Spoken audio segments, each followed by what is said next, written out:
and for the security detail? Well, I think it will be an anxiety. I mean, it's been a long time since we've witnessed any kind of attack on any member of the royal family, as I recall. So I think there will be some concern.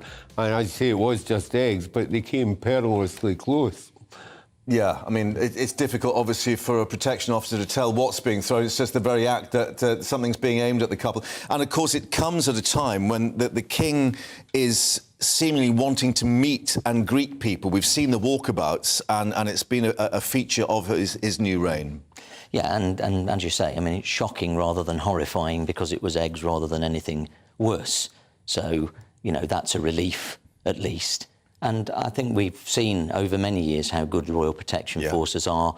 They're very quick to react. They obviously were today. You saw all the police sort of piling in and making sure the protester was removed. Yeah, I think four policemen around him very quickly. Yeah. And you could really see from the crowd how upset they were because they were just wanting to have a good day and welcome the King. Yeah, I think they were booing "Shame on you" and "God save the King," so clearly indicating where their sentiments stood. But I mean, there will be inevitably, I guess, questions about preparations for the coronation and these big set events that we got coming up. Yes, and I think it is a real problem. As you say, the King, new in the role, anxious to go out and be seen by the public, be in touch with the public. And this, you know, dilemma about how many layers of security are built in, I think must be a constant problem at a time when we seem to be seeing an increasing number of attacks and threats on public figures generally. Well, and direct protests, as we've seen with the Stop Oil protesters on the M25 as well. Where are you on direct protest and the other incidents that we've seen? We're in a parliamentary democracy. There are actually a lot of opportunities for people to express their concerns and views in a way that doesn't massively inconvenience people, to say the least, with the oil protesters, or actually causes a security alert like we've seen with the King today. So I'm fairly clear where I am on it. Right, OK. Let's ask you where you are on the topics for PMQs.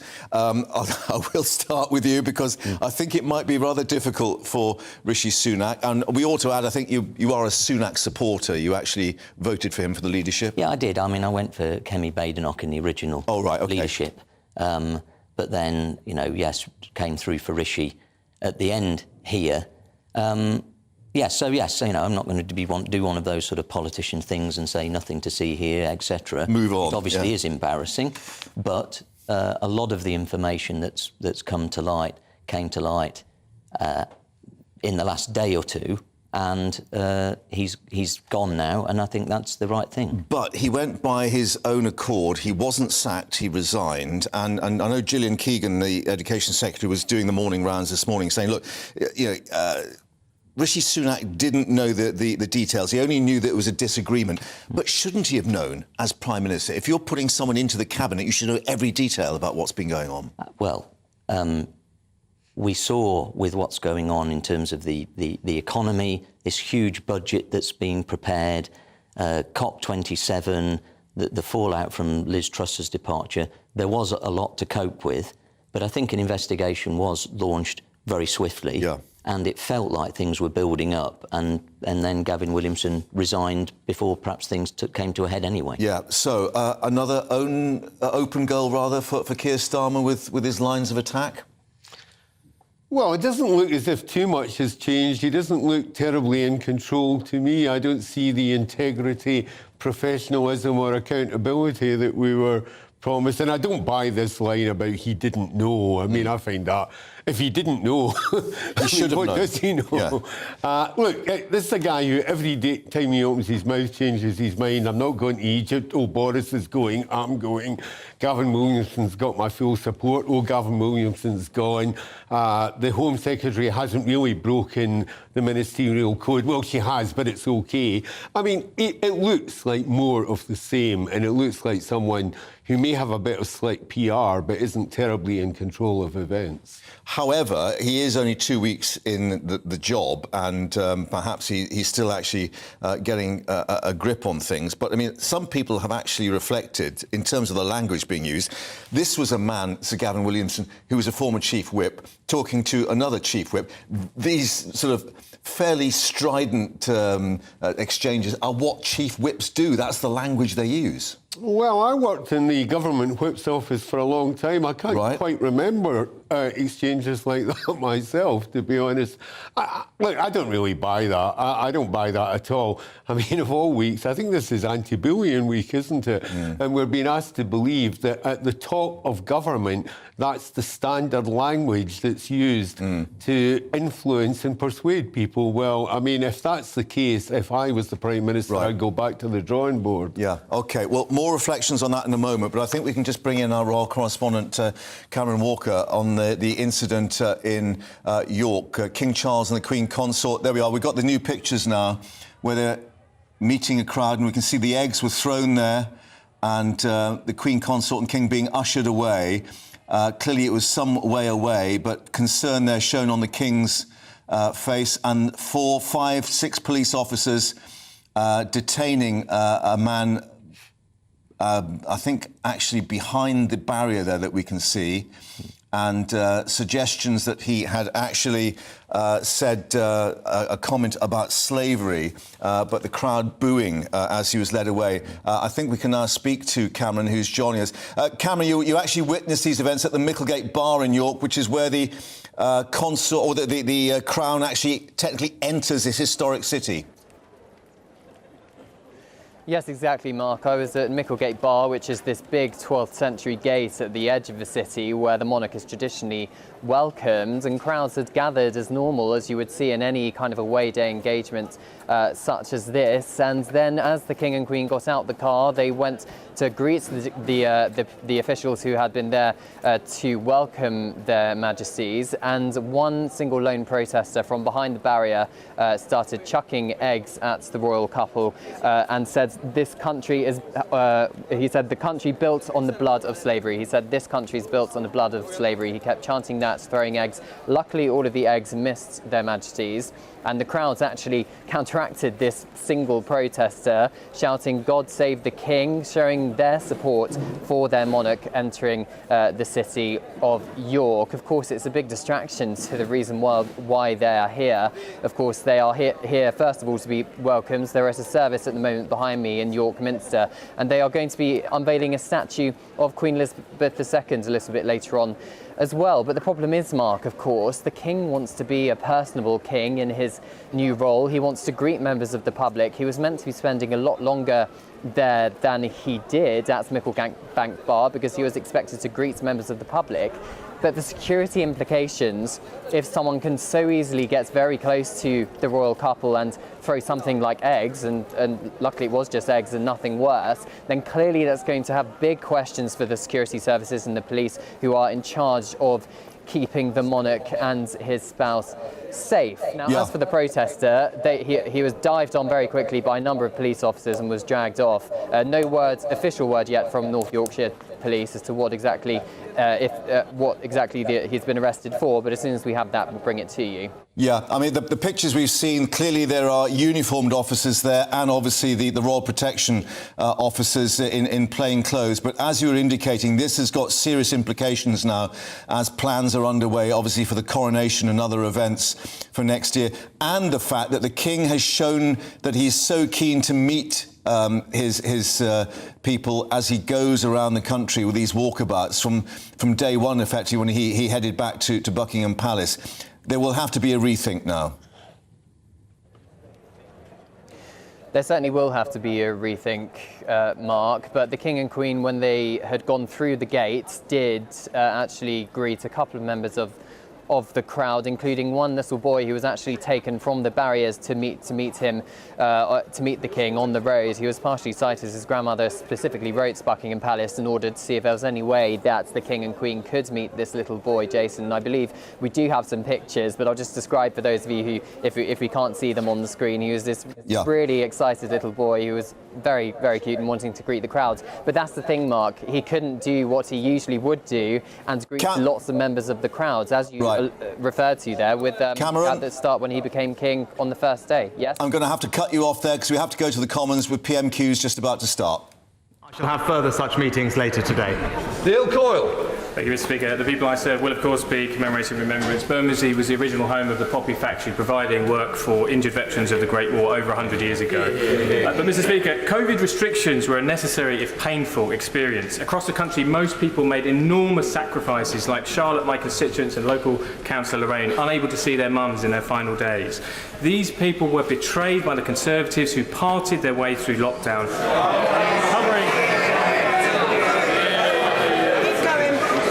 You may not like it, but you can all go to eat kangaroo testicles for all I care. But those Conservatives covered Downing Street in suitcases of wine, in vomit and in fixed penalty notices. Can this Prime Minister promise today he will use his power of veto to ensure that no one who received an FPN for breaking COVID laws is rewarded with a seat in the House of Lords? Mr. Speaker, what I can say is that this government during COVID ensured that we protected people's jobs, that we supported the NHS to get through the difficult times, and that we rolled out the fastest vaccine in Europe. That's what we did for this country. Thank you, Mr. Speaker. I welcome the commitments made by my right honourable friend at COP27 this week.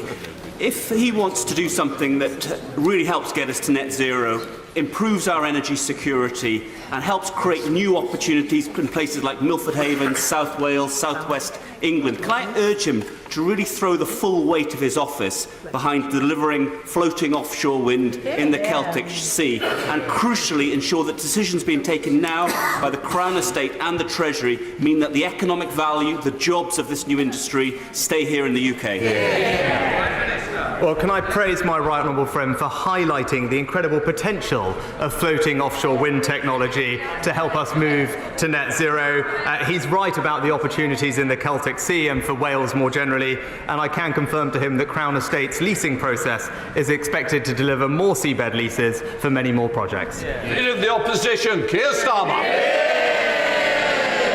Thank you, Mr. Speaker. Can I join the Prime Minister in his comments about Remembrance Day?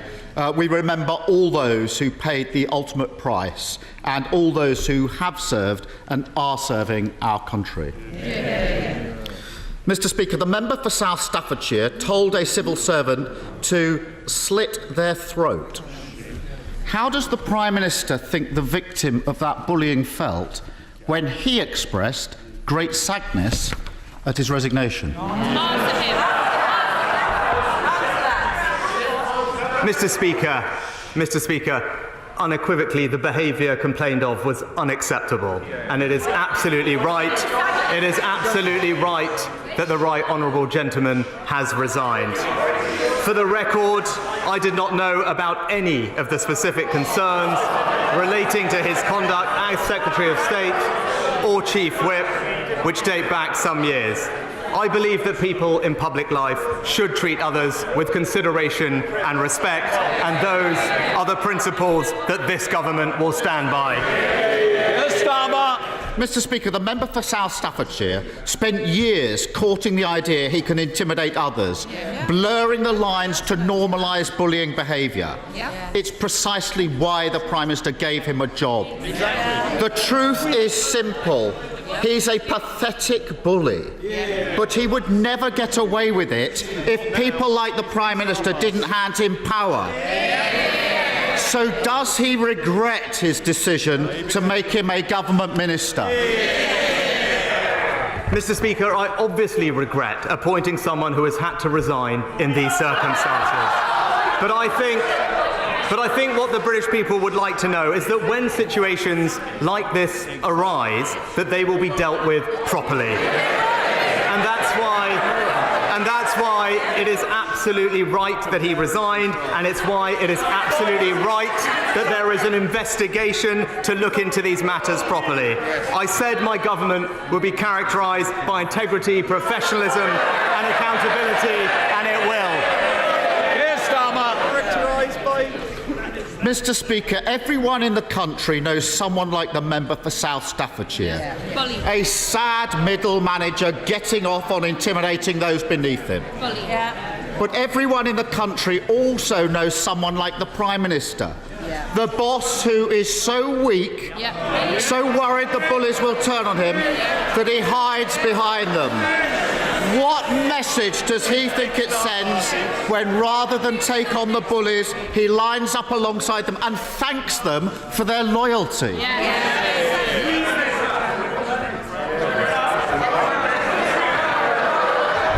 Mr. Speaker, the message that I clearly want to send is that integrity in public life matters. And that is why it is right that the Right Honourable Member has resigned. It is why it is right that there is a rigorous process to examine these issues. But as well as focusing on this one individual, it is also right and important that we keep delivering for the whole country. And that's why this government will continue to concentrate on stabilising the economy, on strengthening the NHS, and on tackling illegal migration. Those are my priorities. Those are the priorities of the British people, and this government will deliver on them. Mr. Speaker, the problem is he can't stand up to a run-of-the-mill bully. So he has no chance of standing up to vested interests on behalf of working people. Take Shell. They made record profits this year, £26 billion. How much have they paid under his so-called windfall tax? Mr. Speaker, I was Chancellor who introduced an extra tax on the oil and gas companies. Mr. Speaker, he talks about working people. The Right Honourable Member voted against legislation to stop strikes disrupting working people. He voted against legislation to stop extremist protesters disrupting working people. That's because he's not on the side of working people, Mr. Speaker. That's what the Conservatives are for. Mr. Speaker, I'm against all of those causing chaos, damage to our public services and to our economy, whether they are gluing themselves to the road or sitting on the government benches. Mr. Speaker, there was no answer to the question because the answer is nothing. Shell haven't paid a penny in windfall tax. Why? Because for every pound they spend digging for fossil fuels, he hands them a 90p tax break, and it's costing the taxpayer billions. So will he find a backbone and end his absurd oil and gas giveaway? Well, Mr. Speaker, what the party opposite will never understand is that it's businesses investing that create jobs in this country. Mr. Speaker, we on this side of the House, we understand that. We will support businesses to invest, to create jobs, because that's how we create prosperity, that's how we support strong public services, and that's what you get with a Conservative government. There's only one party that crashed the economy, and they're all sitting there. It's a pattern. Mr. Speaker, it's a pattern with this Prime Minister. Too weak to sack the security threat sat around the cabinet table. Too weak to take part in a leadership contest after he lost the first one. Too weak to stand up for working people. He spent weeks flirting with the climate change deniers in his party, then scuttled off to COP at the last minute.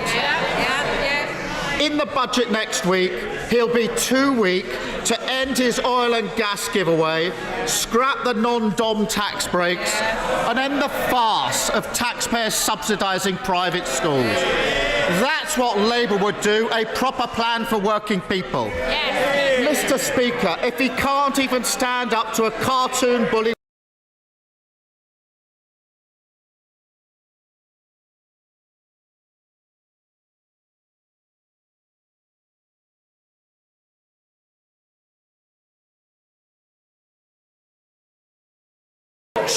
We're going to try and get through on time, and I know some members want to catch my eye. They're not doing a good job so far. Come on, Prime Minister. Mr. Speaker, the Honourable Gentleman talks about judgment about putting people around the cabinet table. I would just gently remind him he thought the member for Islington North was the right person to look after our security. But Mr. Speaker, the Honourable Gentleman, he said a lot today. He He said a lot today, but it's clear that he isn't focused on the serious issues that are confronting our country. We're strengthening our economy. He's backing the strikers. We're supporting people with energy bills. He's supporting the protesters. And we're tackling illegal migration. He's opposing every measure.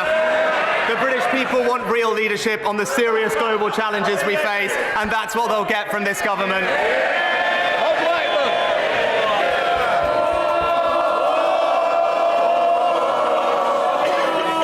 Mr. Speaker, 84 years ago today in Germany, hundreds of synagogues were destroyed, Torah scrolls were desecrated, thousands of Jewish businesses and shops were destroyed as well. 91 Jewish people were murdered, and later 30,000 Jewish men were sent to the concentration camps. So as we commemorate Kristallnacht, let us remember that it was started with anti-Jewish hatred, it became anti-Semitism, and it's still prevalent in society today. So will my right honourable friend condemn anti-Semitism in all its forms, but congratulate the Holocaust survivors who give their testimony year after year, and in particular congratulate the Holocaust Educational Trust for the brilliant work they do in making sure we will never ever forget what happened in the Holocaust. Well, can I thank my honourable friend for his powerful question and his continued work on this issue. I completely agree with him. Anti-Semitism has no place in our society, and we're taking a strong lead in tackling it in all forms.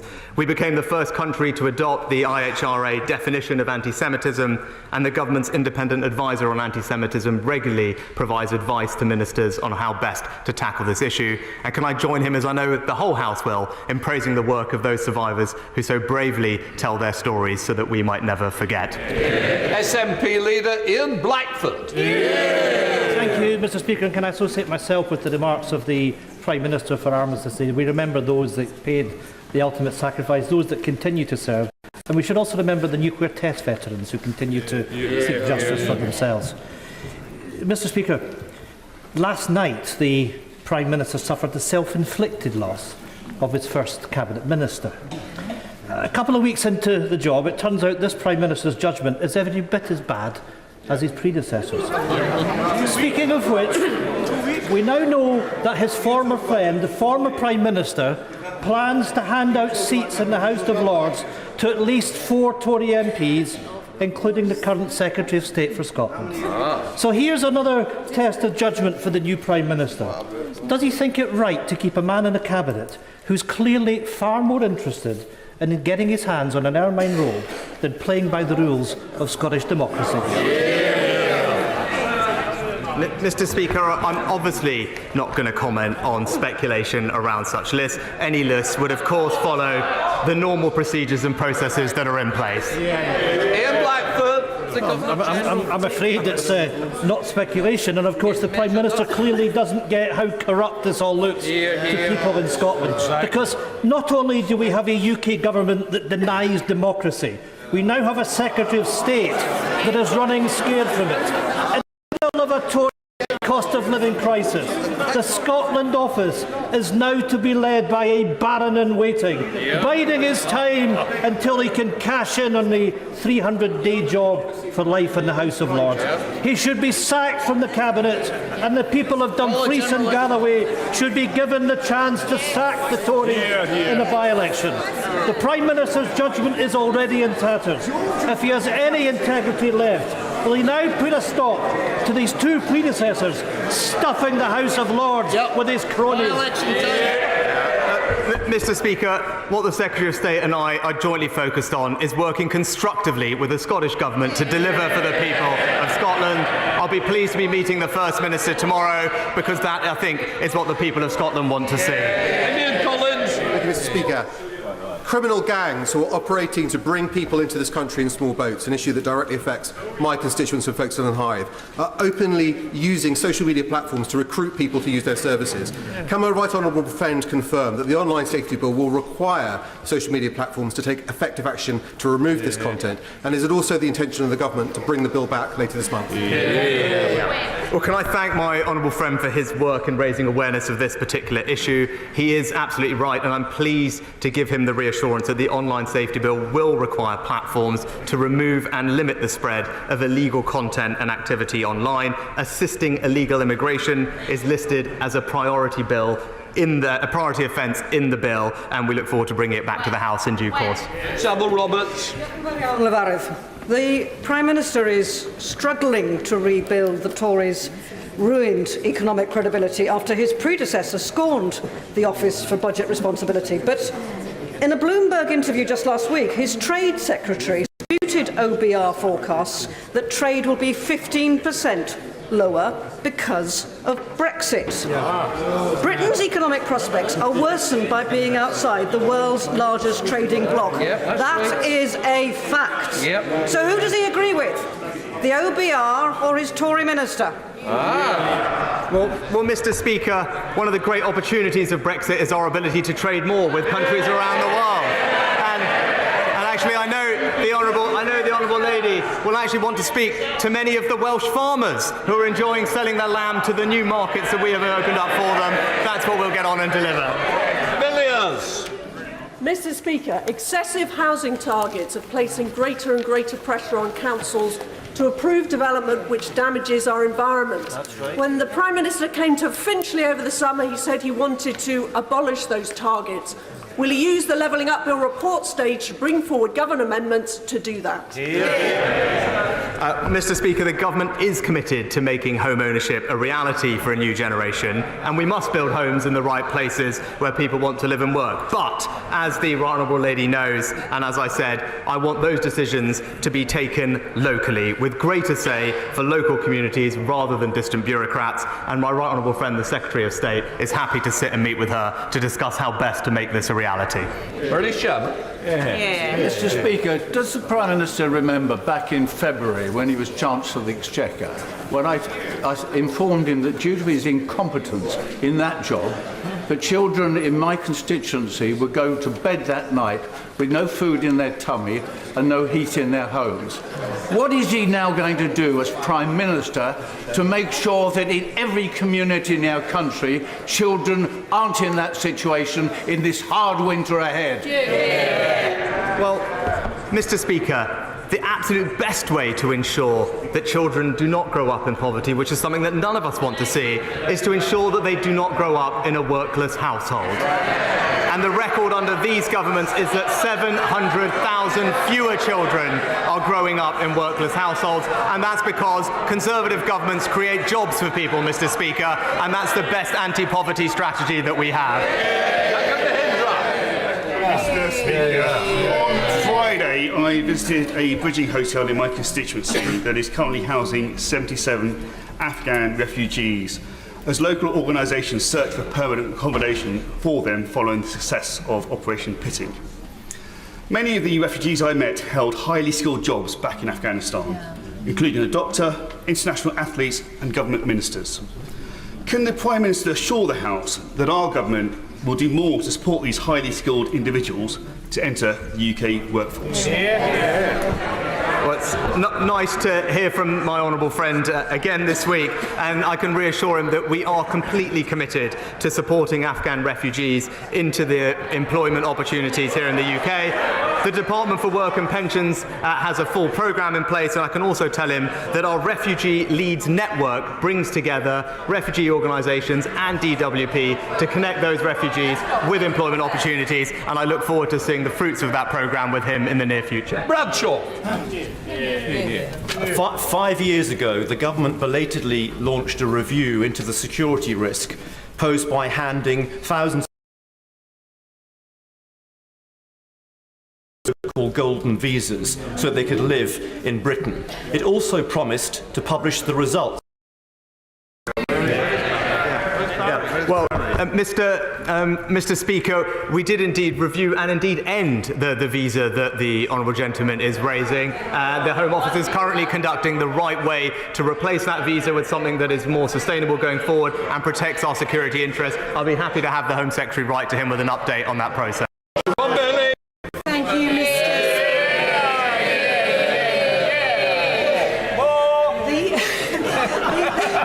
The UK has a workforce shortage, yet millions of parents are unable to work at full tilt, and childcare providers are going belly up due to policies being a maddeningly expensive muddle of a mess. Will my right honourable friend please confirm that after decades of ineffective tinkering and endless policies, that he will be the man to give us proper childcare reform? Well, Mr. Speaker, I'm pleased to say we've announced ambitious new plans to improve the cost, the choice and the availability of childcare to benefit hundreds of thousands of parents across the country. This includes measures to increase the number of children that we can look after by each staff member and indeed make it easier for people to become childminders. We'll respond to all of these proposals in very short order. Thank you very much, Mr. Speaker. I know the Prime Minister's been very busy failing to stand up to bullies, but in the real world, schools and colleges across the country looking after actual children are struggling to make ends meet. One London head teacher has scrapped plans for mental health counsellors. A head teacher in Twickenham is no longer filling teaching assistant vacancies, whilst another is axing school trips. So, Mr. Speaker, will the Prime Minister give pupils and parents a cast-iron guarantee that in next week's autumn statement there will be no real terms cuts to school and college budgets? Mr. Speaker, we've significantly increased funding going into schools over the next 2 years, but on top of that, it was important to this government to help those children who left behind their education opportunities during the pandemic, which is why we invested £5 billion to helping those children catch up, including unveiling the most comprehensive programme of tutoring that this country has ever seen. It is closing the attainment gap and disproportionately benefiting disadvantaged children, and is something that I know all colleagues will get behind. Thank you, Mr. Speaker. Despite a productive meeting with the Immigration Minister yesterday, the Home Office continues to house over 400 asylum seekers in 2 neighbouring hotels in my constituency. It's clear from my meetings with GPs and Derbyshire Police that this huge influx of people in such a small area is putting local services under immense strain. Before services in Erewash hit breaking point, will my right honourable friend commit to immediate reduction in asylum seekers concentrated in one place, and will he intervene to set a timetable for the permanent closure of accommodation centres at this location? Well, Mr. Speaker, let me give my honourable friend my absolute cast-iron commitment that we want to get to grips with this problem. The best way to resolve it is to stop criminal gangs profiting from an illegal trade in human lives and the unacceptable rise in channel crossings, which is putting unsustainable pressure on our system and local services. She has my reassurance that the Home Secretary and I are working day and night to resolve this problem, not just to end the use of expensive contingency accommodation, but for more fundamental reform so that we can finally get to grips with this issue, protect our borders and end illegal migration. Thank you, Mr. Speaker. Mr. Speaker, under the Prime Minister's short premiership, he's had one minister resign and one that urgently needs to be sacked. Can the Prime Minister clarify to the House and the rest of the country when the scheduled programme of integrity, professionalism and accountability will begin? Speaker, it's precisely because I want a government characterised by integrity, professionalism and accountability that the right honourable gentleman was right to resign, and it's right that we have an independent process. That's the type of government I will lead. When situations like this arise, we will deal with them properly, and that's what we have done. Ian Russell. Thank you, Mr. Speaker.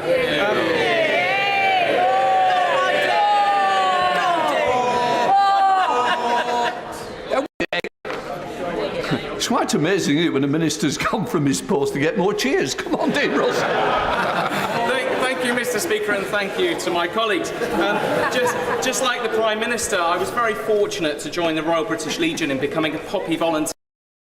I joined colleagues in Abbots Langley, and I was part of Les Bettersey's team, and this week I'll be joining Tony Griffiths and his team in the Tudor Ward in Watford. Mr. Speaker, I would like to ask if the Prime Minister will join me in thanking all of the Poppy Appeal volunteers across the country and in my constituency for their work to ensure that we always remember those who have made the ultimate sacrifice, and if the Prime Minister or perhaps the Minister for Veterans will also visit Watford to meet our heroic veterans who we owe so much. Thank you. And my honourable friend is a fantastic champion for Watford, and it is a pleasure to join him in thanking the Royal British Legion's Poppy Appeal volunteers, both in Watford and across the country. There is no greater sacrifice than those who lay down their lives in the service of our nation, so I'm proud, as many others are, to support the Poppy Appeal and to honour our veterans.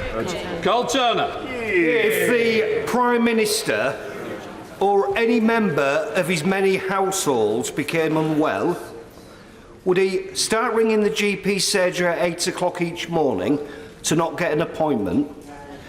Would he go off to accident and emergency and wait 12 hours to be seen? Would he call an ambulance which wouldn't come? Or would he use some of his £750 million unearned wealth to pay privately and see somebody there and then? Well, Mr. Speaker, I'm very grateful, and let me put on record my thanks to the fantastic team at the Friarage Hospital in Northallerton who provided excellent care to my family over the years. But the Honourable Gentleman is right to highlight the issue of people waiting unacceptably long for treatment that they need. That's why we've put record funding into the NHS to help with backlogs and waiting times this winter. It's why the Health Secretary and the Chancellor are discussing how best to deliver the reforms that we need, because I want to make sure that everyone gets the care they need, and we will continue to invest in more doctors, more nurses and more community scans so that we can deliver exactly that. Thank you, Mr. Speaker. Blackpool is due to benefit from a £300 million private sector-led regeneration project which will deliver thousands of new jobs for my constituents over the years ahead. To deliver this ambitious new project, we need support with a £40 million package of relocating the existing court complex which currently occupies the site. Various Secretaries of State have been very supportive of the project so far, so is the Prime Minister able to give me an update on when we can receive some good news about how we can get this project off the ground? Well, can I join with the honourable member in recognising the importance of the Blackpool Central Regeneration Project to the town's levelling up ambitions. I can tell him that my right honourable friend, the Justice Secretary and Housing Secretary, are in the process of resolving this issue for him and how best we can relocate the court complex. And I can tell him he won't have to wait very long for an update on the plans. So come on. Thank you, Mr. Speaker. It is a critical time for our steel industry, hit by massive energy costs and low demand, at a time when we need to support our industry to adapt to build the green technologies that we will need. Does the Prime Minister agree that our sovereign capability and our national security is dependent on a strong UK steel industry? And if so, will the government not sit on its hands? And what is the Prime Minister's plan for steel? Mr. Speaker, I'm proud of our track record. Not only did we support one steel company in South Wales during coronavirus that needed our assistance, which we were pleased to do, we also have provided over £2 billion to support energy-intensive industries, including steel with high energy bills, and, thanks to the work of my colleagues, remove the tariffs on exporting steel to the United States. But she has my assurance that we will continue to support steel because we recognise its importance to our economy and to our communities up and down the country.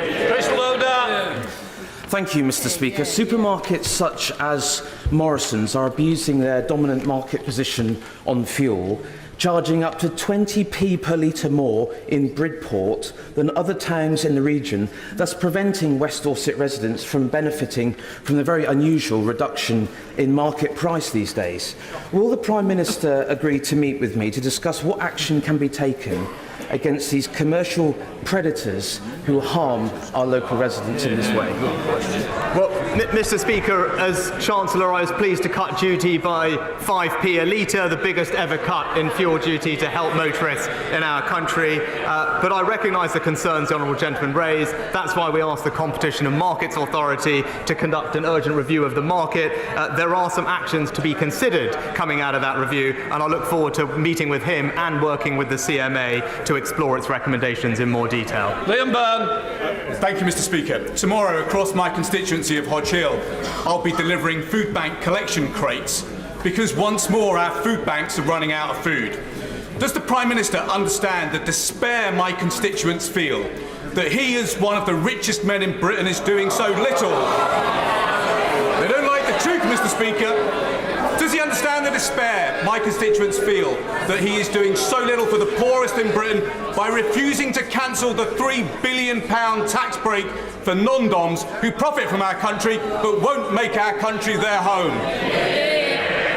Well, Mr. Speaker, I'm proud of my and this government's track record in supporting the most vulnerable in our society, and that will always continue. And it is a bit rich hearing from the gentleman the first person who reminded us what happens when the economy gets crashed by a Labour government. That's no way to help people. We will build a strong economy. That's what enables us to support the most vulnerable. That's what enables us to support strong public services. Mr. Speaker, the British people are reliant on our party and this government to fulfil its promises on levelling up. Not just up and down the country, but sideways too. Does my right honourable friend agree with me that the Felixstowe and Harwich Freeport plan will be judged as an historic failure unless such a plan succeeds in levelling up a deprived ward that is in my constituency? And will my right honourable friend join me in Clacton to kick-start that plan? Also, Mr. Speaker, will my right honourable friend commit to coming to the tendering showcase currently in the Jubilee Room until 2:30? That sounds like a very appealing invitation, Mr. Speaker, but I agree with my honourable friend that levelling up has to deliver for communities in every corner of the United Kingdom, including in coastal communities in the south, Mr. Speaker. He knows I'm a champion of free ports, and I look forward to working with him to see how best we can realise their benefits in his area.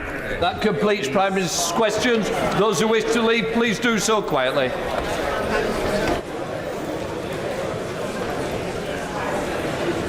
So we understand there is now going to be a statement from Rishi Sunak on the COP27 summit in Sharm el-Sheikh, which he attended. But just to update you on what we've been hearing at PMQs, Prime Minister saying he obviously regretted appointing Sir Gavin Williamson to the Cabinet, saying it was absolutely right that he had resigned. Going on to say, I did not know about any of the specific concerns. 27. So the statement now coming up from the Prime Minister. With permission, Mr. Speaker, I'd like to make a statement on COP27. Prime Minister. We are GBNews, and we'd like to say thank you to each and every one of you. Oh, he's literally just I'm glad you're back. Sorry? What's he saying? It can't relate to the PMQs. You didn't ask a question. We'll deal with it afterwards. Prime Minister. Thank you, Mr. Speaker. With permission, I'd like to make a statement on COP27, which I attended in Sharm el-Sheikh on Monday. When the United Kingdom took on the UK presidency of COP, just 1/3 of the global economy was committed to net zero. Today, that figure is 90%. And the reduction in global emissions pledged during our presidency is now equivalent to the entire annual emissions of America. Now, there is still a long way to go to limit global temperature rises to 1.5 degrees. But the historic Glasgow Climate Pact kept that goal within reach. And the whole House, I know, will want to join me in paying tribute to my right honourable friend, the member for Reading West, for his inspirational leadership as COP President. The question at this summit, Mr. Speaker, was whether countries would deliver on their promises.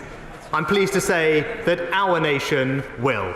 We have already cut our carbon emissions faster than anyone else in the G7, and we will fulfil our ambitious commitment to reduce emissions by at least 68% by the end of the decade. Now, I know that some have feared Putin's abhorrent war in Ukraine could distract from global efforts to tackle climate change, but I believe it should catalyse them. Climate security and energy security go hand in hand. Putin's contemptible manipulation of energy prices has only reinforced the importance of ending our dependence on fossil fuels. So we will make this country a clean energy superpower. We will accelerate our transition to renewables, which have already grown fourfold as a proportion of electricity supply over the last decade. We will invest in building new nuclear power stations for the first time since the 1990s. And by committing £30 billion to support our green industrial revolution, we will leverage up to £100 billion of private investment to support almost 500,000 high-wage, high-skilled green jobs. Mr. Speaker, there is also no solution to climate change without protecting and restoring nature. So at COP27, the UK committed to £90 million to the Congo Basin. As part of £1.5 billion, we are investing in protecting the world's forests. And I co-hosted the first meeting of our Forest and Climate Leaders Partnership, which will deliver on the historic commitment to halt and reverse forest loss and land degradation by 2030. Now, central to all our efforts is keeping our promises on climate finance. So the UK is delivering on our commitment of £11.6 billion. And to support the most vulnerable who are experiencing the worst impacts of climate change, we will triple our funding on adaptation to reach £1.5 billion a year in 2025. In Glasgow, the UK pioneered a new global approach, using aid funding to unlock billions of pounds of private finance for new green infrastructure. So I was delighted to join President Ramaphosa to mark the publication of his investment plan, which delivers on this new model. South Africa will benefit from cheaper, cleaner power, cutting emissions, while simultaneously creating new green jobs for his people.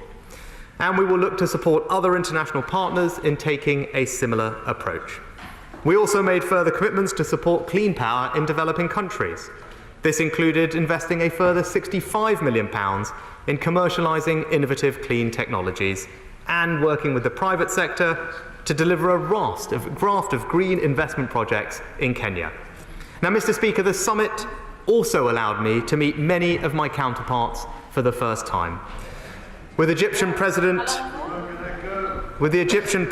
I raised the case of the British-Egyptian citizen Alaa Abdel Fattah, and I know the whole House will share my deep concern about his case, which grows more urgent by the day. And we will continue to press the Egyptian government to resolve this situation. We want to see Alaa freed and reunited with his family as soon as possible. With President Macron, we discussed our shared determination to crack down on criminal smuggling gangs. And I also discussed illegal migration with other European leaders too. We are all facing the same shared challenge, and we agreed to solve it together. And finally, I had good meetings with the new Prime Minister of Italy, the German Chancellor, the President of the EU, the President of Israel, and the leaders of UAE, Kenya and Norway, as well as the UN Secretary General. In all of these discussions, the United Kingdom is acting with our friends to stand up for our values around the world, to deliver stability and security at home. Tackling climate change and securing our energy independence is central to these objectives. So even though we may now have handed over the presidency of COP, the United Kingdom will proudly continue to lead the global effort to deliver net zero. Because this is the way to ensure the security and prosperity of our country for today and generations to come. And I commend this statement to the House. Call the Leader of the Opposition, Keir Starmer. Thank you, Mr. Speaker. Can I thank the Prime Minister for advance copy of his statement? And can I start by raising the case of Alaa Abdel Fattah? Yes. As the Prime Minister knows and has said, he's a British citizen, jailed for the crime of posting on social media and been imprisoned in Egypt for most of the last 9 years. He's been on hunger strike for the last 6 months. Now, the Prime Minister just said that he raised it with President Sisi. Can he tell us what progress he made in securing Alaa's release? Mr. Speaker, it's right that the Prime Minister eventually went to COP27. Remember the stakes. The world is heading for 2.8 degrees of warming. That's mass flooding, habitats destroyed, untold damage to lives and livelihoods. We must prevent that for security, for the public finances, and for the next generation. And that's why it was inexplicable that he had to be dragged kicking and screaming to even get on the plane. Britain should be leading on the world stage, helping the world confront the greatest challenge of our time. But his snub, one of the first decisions of his premiership, was a terrible error of judgment and sent a clear message that if you're looking for leadership from this Prime Minister, look elsewhere. That if you want to get this Prime Minister to go somewhere, get the Right Honourable Member for Uxbridge first, get him to come along, then the Prime Minister will follow. And his reluctance is so bizarre because climate change is not just a once-in-a-generation responsibility, it's also a once-in-a-generation opportunity. An opportunity to lower energy bills for good. An opportunity to ensure Britain's security is never again at the mercy of tyrants like Putin. An opportunity to create millions of jobs and break out of the Tory cycle of low growth and high taxes. Opportunities he's passing by. The Prime Minister said in his speech at COP27 that we need to act faster on renewables. So why is he the roadblock at home? As he was flying to Egypt, his minister was reaffirming the ban on onshore wind, the cheapest, cleanest form of power that we have. The Prime Minister also said at COP27 that he realises the importance of ending our dependence on fossil fuels. But he's inserted a massive oil and gas giveaway when Labour forced him into a windfall tax. That's right. Taxpayers' cash handed over for digging up fossil fuels. Yep. Shell have made £26 billion in profits so far this year, but not a penny paid on windfall taxes. He's completely let them off the hook. And what about the industries of the future? Manufacturers of batteries for cars in Britain struggling. Green hydrogen producers struggling. Yet in other countries, these industries are taking off. Jobs going abroad because we've got no industrial strategy here at home. And as he said at COP27, it was right to honour our promises to developing countries. Why is he cutting the aid budget? It's always the same message. Do as I say, not as I do. And because of that, it will always... Keir Starmer, the opposition leader, criticising the approach from the Prime Minister after that statement on COP27, saying he'd had to be dragged kicking and screaming to get on the plane to Sharm el-Sheikh. And that reference to the Right Honourable Member of Uxbridge, of course, relates to Boris Johnson, who'd actually been speaking before the Prime Minister in Sharm el-Sheikh, indicating perhaps that was the reason why the Prime Minister eventually decided to go. But Rishi Sunak saying that the UK had cut its carbon emissions by more than any other country in the G7. Well, let's get our reaction here to what we've been hearing and seeing at PMQs. Just to update you again, joining us today, Steve McCabe, who's Labour MP for Birmingham, Selly Oak, and Andrew Lewer, who is Conservative member for Northampton.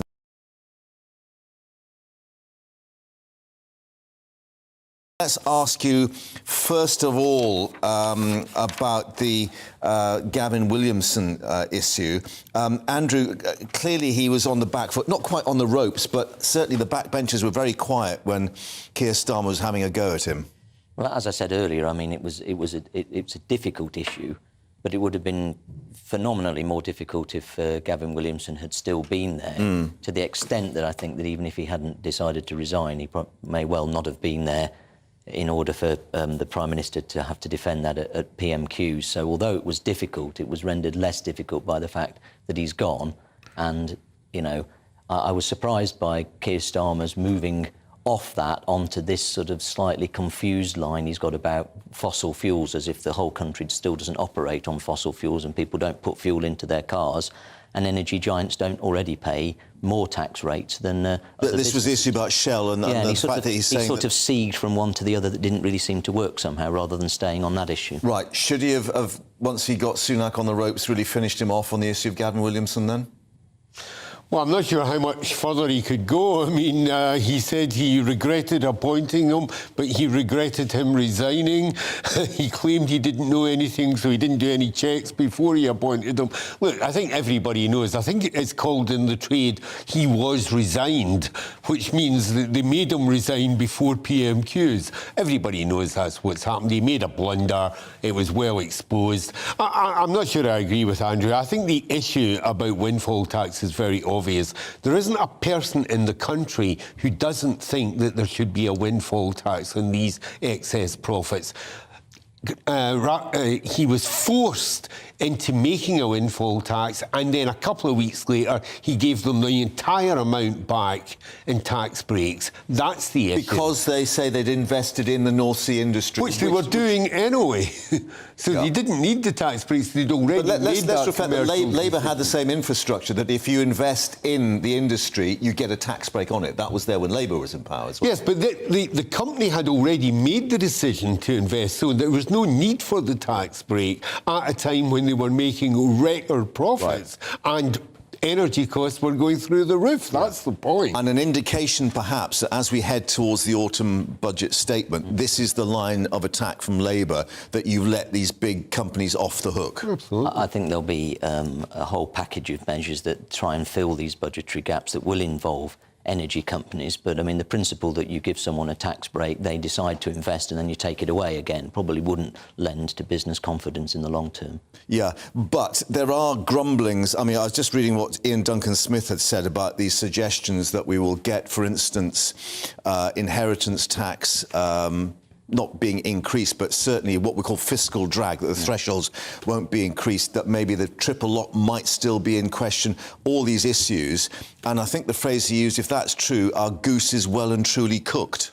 I mean, the Chancellor has certainly been talking to Conservative MPs a lot over the last few weeks, giving everyone a chance to sort of make their case. I'm a local government man, had a local government background. I think that, no, in 2010, local government was one of the few departments that really did get scaled back, and I think there's not much space there. Similar case for education. Other people... Oh, and indeed, we heard about the problems of trying to recruit and keep teachers and teaching assistants. There was a question. I mean, it's slightly off script because it was an opposition question, but it was quite a good question about education. And that's... all the things we've just been talking about demonstrate the challenges that the Chancellor faces on the 17th. The balance between trying to protect public services and trying to protect people's incomes in an inflationary environment. Yeah, and leadership was a phrase that Keir Starmer kept coming back to and pushing that, and obviously trying to get that to resonate with the public. Yeah, well, I don't think it helped the Prime Minister, that pregnant pause. I think it was in the third question where he looked as if he was busy reading his script instead of listening and responding. Look, this is about judgment. That's the problem. And there have been already several U-turns and several denials about what he knew within just a couple of... But this is the guy who just, you know, a few weeks ago was promising that he was going to cut income tax to 16p in the pound and that he was going to abolish VAT on domestic fuel. He has no track record on delivery. He has a track record on broken promises and a track record of bending in the wind. And that's what Keir Starmer was exposing. Yeah, and what do we make, I mean, it is, you know, very early days, about this adversarial contest between the two leaders. And clearly, you know, Rishi Sunak has got to try to keep his fairly divided party, one might admit, on side, but also resist the temptation to say, well, you know, we are going to change things, and too many U-turns will not go down well with the public. I mean, it feels like the party has sort of coalesced behind Rishi Sunak more than certainly was the case through the summer. You're right that there are a huge range of challenges, but I think considering the magnitude of the challenges, both those personal issues, but the big issues that people, our constituents, really face on a day-to-day basis, you know, he is good at what is that sort of adversarial conflict. I mean, it's been said before that PMQs is the least typical half an hour of the whole parliamentary week, but you have to be good at it to be PM. Even coming back with that Jeremy Corbyn comment yet again for the third time, I mean, it's wearing a bit thin, isn't it? I think it doesn't do any harm to remind people that Keir Starmer's trying to be very polished and being very new, but he sat there when Corbyn was the leader of the opposition. Still an Achilles heel for Labour? Well, you have to remember, Keir Starmer sacked Jeremy Corbyn from the Parliamentary Labour Party. What Rishi Sunak does is appoint people who are in trouble up to their neck. Right, OK. And in terms of the big test, which is November the 17th, is there a possibility that we're getting a bit of kidology about all these spending cuts and tax increases, that there may be a few rabbits coming out the hat to actually try and encourage and cheer people up a little bit? Well, I imagine there will be a few rabbits, because announcements like that always, you know, carry some surprises. But I do think also the British public's probably too sophisticated to go for the old, we'll say it's going to be really bad and then it's not so bad. So, the ground has been prepared for some very, very difficult decisions, and the case needs to be made that they will be in the national interest, both in terms of people's incomes, but on public spending as well. So could the real battle be between Rachel Reeves and Jeremy Hunt then? That will be where it's really fought out? It will be, in the sense that I think what the British people are looking for now is some absolute honesty and some decency about what's really happening. And I think this problem about flying a kite a day isn't helping the situation at all. As for rabbits, the public's getting a bit confused. Yes, I think they feel it's just more of the same, another broken promise. As for rabbits, I think after Kwasi Kwarteng, any rabbit would be regarded as a poisoned rabbit. Or a dead one being put out there. Gentlemen, thank you for your time. It's been great to have you on board. We can now head over to speak to Darren McCaffrey, our political editor, who have been listening to these words of wisdom. Darren, clearly, as we were assessing, he was on the back foot, although not perhaps quite on the ropes yet. No, still a pretty difficult performance for Rishi Sunak, I thought, Mark, not least of all because he's having to far-fight these problems created, it must be said, within his own party. And we must not forget that about this Gavin Williamson saga. Yes, there are these allegations, pretty very serious allegations from civil servants and indeed from some Conservative MPs. I think the question has to be, what's the motivation behind them? I mean, is there an attempt by supporters either of Boris Johnson or Liz Truss to do damage not just to Gavin Williamson but also to Rishi Sunak too? And I think it's difficult to conclude that that's not necessarily just the case. In addition to that, as I say, he was fighting a pretty difficult battle, but Keir Starmer was on good form too. With some pretty brutal attacks actually from the Labour leader, in which he said that Gavin Williamson was like a sad middle manager getting off and intimidating those beneath him, but then turned on to the Prime Minister himself, saying that the boss is so weak, so worried that bullies will turn on him, that he hides behind him. And there were those witty lines too in which he talked about Keir Starmer, that he can't even stand up, this was about the Prime Minister, to a classroom bully with a pet spider. What hope does he have to standing up for the country? So, you know what, many easy kind of open goals for Keir Starmer, but he did get the ball in the back of the net. The Prime Minister's only real response seems to come back to, week in, week out now, attacking Keir Starmer's relationship and previously had who served in the shadow cabinet under Jeremy Corbyn. I'm not entirely sure why Rishi Sunak does that. He must have focus grouped it, that it goes down terribly well with voters out there, because it does seem to fall flat in the chamber itself. Yeah, the pantomime villain seems to be Gavin Williamson rather than Jeremy Corbyn nowadays. But the other aspect of this is leadership, was the comment that was coming through from Keir Starmer, and clearly that will come into play over Suella Braverman as well. Yeah, indeed. We heard it time and time again, didn't we, during Prime Minister's questions about this issue of integrity, professionalism and transparency, the three things that Rishi Sunak declared on the steps of Downing Street he was going to focus on a lot during his premiership. Now, clearly Labour feel that on all three he is failing, not just with Gavin Williamson, but as you say, with Suella Braverman as well. And what Labour are trying to do here, and frankly, it must be said, some opponents within the Conservative Party too, are to pin these messes on the Prime Minister himself, to make him the actual basis of the attack, to call his judgment into question. That's what we're seeing when it came to Gavin Williamson, this idea that he was aware, maybe not of the specifics of the allegations, but the complaints were made. So why did he make that decision to appoint Sir Gavin Williamson, someone, it must be said, who'd also been sacked from two previous, or been forced out from two previous government departments under two previous Prime Ministers, that of Boris Johnson and Theresa May. So I think this issue is not going to go away, in that at every turn these issues will always come back to the Prime Minister's judgment. And at the moment, you know what, as we saw today, he doesn't really have that robust defence to bat them away properly, Mark. Darren, thank you very much indeed for that. More analysis to come in this next hour on PMQs, and we'll update you from York on the attack on the King and the Queen Consort. Eggs thrown, a protester arrested. We'll have the latest with our royal correspondent Cameron Walker. That's coming up in a moment. Alex Deacon here with your latest weather update. Sunny spells for many today. There are some showers around, but many places won't see them and stay dry, and it is less windy than it has been.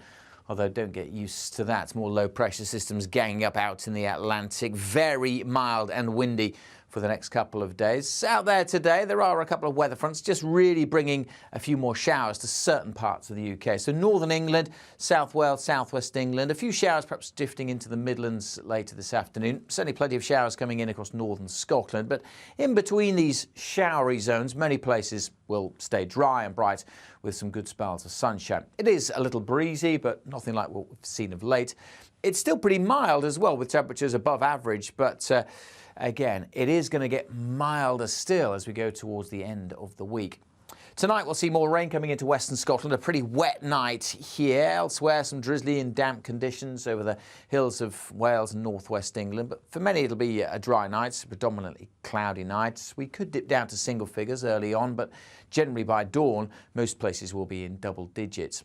A windy day then to come on Thursday, a mostly dry and cloudy day. The main exception to that will be the northwest of Scotland, where it'll be very windy, but also very wet. That rain really building up, particularly for Skye and Lewis. Apart from a bit of drizzle elsewhere over hills, many places will be fine, and across East Anglia in the southeast, reasonably bright, and everywhere it is going to be mild with temperatures 15, 16, perhaps 17 degrees Celsius. But it will be blustery, gusty winds, especially in the far northwest, where the rain will pep up once more on Thursday evening, perhaps pushing into parts of Northern Ireland too. Again, for most of England and Wales, staying largely dry, but it will continue to be blustery as we head into Friday. Into the weekend, the winds ease, which means it could turn quite foggy, and all the while it stays very mild.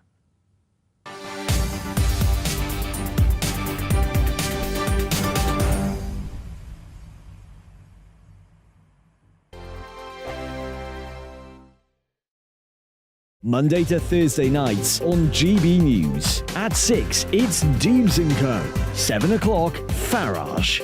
At 8, join Mark Stein. And at 9, Dan Wootton Tonight, followed by Headliners. On TV, radio and online. This is GB News. Join my show Farage, 7 p.m. till 8 p.m. Monday through Thursday, and there you will get opinion, analysis, debate, and I'll cover stories that nobody else dares to touch. You've been cancelled. Join the club. Oh my goodness, brilliant. And then for the last 15 minutes, talking pints. Over a drink, we have a civilised conversation with someone. We very often disagree, but we do it in a grown-up way. Come and join me on Farage. We are GB News. And we'd like to say thank you to each and every one of you for helping our great nation find its voice. We're absolutely everywhere. Across England, Scotland, Wales and Northern Ireland. On TV, on radio and online. We're proud to be the People's Channel, Britain's news channel. On the Mark Stein Show, we cover the stories a lot of people are scared even to mention. The stuff that really matters with some of the world's biggest thinkers. Now is his opportunity to kind of take the steering wheel of history. Break away from the flock at 8 o'clock on GB News with the Mark Stein Show. Hello, I'm Michelle Dewberry, and you can join me every weekday 6 till 7 on Dubes & Kerr. Me and my panel will get stuck right into the day's events, and I can tell you, in fact, I can warn you, expect some robust debates, some strong opinions and perspectives from both sides of the fence. It's about you at home as well. I love to read out all of your comments, or at least as many as I can. So join me, Michelle Dewberry, Monday to Friday, 6 till 7 on Dubes & Kerr.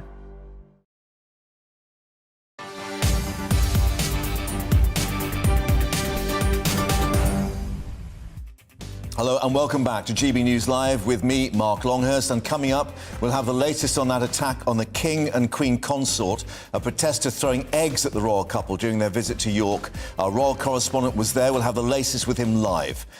Well, the couple were entering the city at the Micklegate Bar, the traditional place where the monarch enters the historic city, when the protester started to shout, "Britain is built on the blood of slavery." Well, the eggs missed. The protester was then detained by police while the crowd booed, shouting, "Shame on you," and "God save the King." Latest reaction coming up. Also this hour, reaction at PMQs. Rishi Sunak under fire over this man, Gavin Williamson. He resigned last night amid the storm of bullying claims. The Prime Minister said he didn't know specific allegations against him. Keir Starmer called Williamson a sad middle manager and a bully. And Home Secretary Suella Braverman sends her best wishes to a police officer injured while responding to the Just Stop Oil protests on the M25. A lorry crashed and 2 people were arrested. And we want to know your views on all these stories we're covering today. Don't forget to email us at gbviews, gbnews.uk. First, though, the latest headlines with Rosie.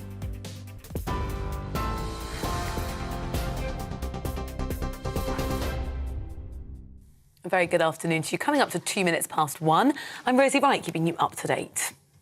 The Prime Minister is insisting he didn't know about specific concerns over Sir Gavin Williamson's conduct when he appointed him in his cabinet. The MP left his post last night, Sir Gavin, saying allegations of bullying and his conduct had become a distraction to the good work of the government. Sir Gavin denies any wrongdoing. If you're watching on television, those aren't the correct pictures. We'll bring you that story just shortly. But back to Prime Minister's questions. Rishi Sunak told PMQs that it was absolutely right that Sir Gavin resigned. But the Labour leader, Sir Keir Starmer, questioned the Prime Minister's judgment. Mr Speaker, the member for South Staffordshire spent years courting the idea he can intimidate others, blurring the lines to normalise bullying behaviour. It's precisely why the Prime Minister gave him a job. The truth is simple. He's a pathetic bully. But he would never get away with it if people like the Prime Minister didn't hand him power. So does he regret his decision to make him a government minister? Mr. Speaker, I obviously regret appointing someone who has had to resign in these circumstances.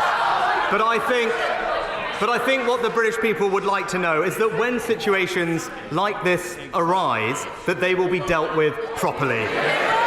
And that's why it is absolutely right that he resigned, and it's why it is absolutely right that there is an investigation to look into these matters properly. Results for the US midterms are being declared this morning, with some states still too close to call. If the Democrats lose either the House or the Senate, well, that will enable the Republicans to limit President Joe Biden's ability to pass laws. Results out so far show that the Republicans are on course to gain control of the House of Representatives. The race for the Senate is on a knife edge, and it could be days before the final results are announced because of the high number of postal votes. Well, meanwhile, Donald Trump is expected to announce whether he's going to run again to be president. The former White House senior advisor, Omarosa Magnott-Newman, says Mr. Trump is surprised by the initial overnight results. You know, I talked to an advisor that's in Trump's camp who stated very clearly that Donald Trump was disappointed with the results of very key races that he thought that they had in the bag. And so I think that his camp is going to have to go back, regroup, and come up with a new strategy as to how they're going to move forward. Otherwise, he could be very vulnerable in his quest to return back to the Oval Office. Meta, the parent company of Facebook and Instagram, has announced plans to cut more than 11,000 jobs worldwide. The cuts will reduce the size of the workforce in total by 13%. Now, the founder and the chief executive, Mark Zuckerberg, has apologised for what he described as some of the most difficult changes in Meta's history. It's understood 400 employees could be set to lose their jobs at Meta's European headquarters in Ireland. A man's been detained by police after throwing eggs at King Charles and the Queen Consort in York. The incident happened as they arrived at York Minster to unveil a statue of the late Queen Elizabeth. It's understood that a protester threw 3 eggs at them, all of which missed the royal couple. Well, several police officers at Micklegate Bar were seen then restraining a suspect on the ground immediately after the incident. I think we can see pictures of that happen now. If there's any development on this story, then, of course, we will let you know. The Royal College of Nursing is expected to announce its first national strike action in its 106-year history. The union's 300,000 members were urged to vote for industrial action in a dispute over pay. The results are expected today. The government has said it has contingency plans for dealing with the action, with the Cabinet Office Minister, Oliver Dowden, previously saying essential services would be prioritised while other activity would be impacted. 2 people have been arrested and a police officer's been injured after responding to a climate protest on the M25 this morning. Essex police said there was a collision between a motorbike and 2 lorries in a rolling roadblock that had been imposed because an activist was on the motorway. It's the 3rd day of action on the M25. Just Stop Oil say around 10 of its supporters climbed onto overhead gantries in multiple locations. The Education Secretary, Gillian Keegan, told GB News protesters are causing mass disruption.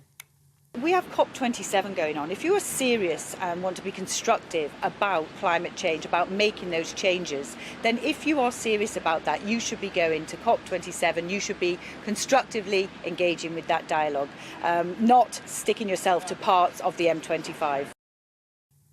You're up to date now on GB News. We'll bring you more as it happens. Now, back to Mark.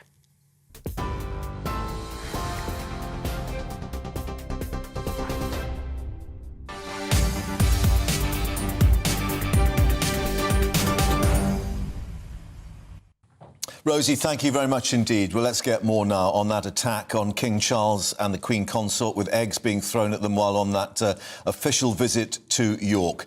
Well, police have now detained a protester who allegedly threw the eggs at the couple when they arrived for the ceremony at the Micklegate Bar in York. You can see them being thrown across there from behind the barrier.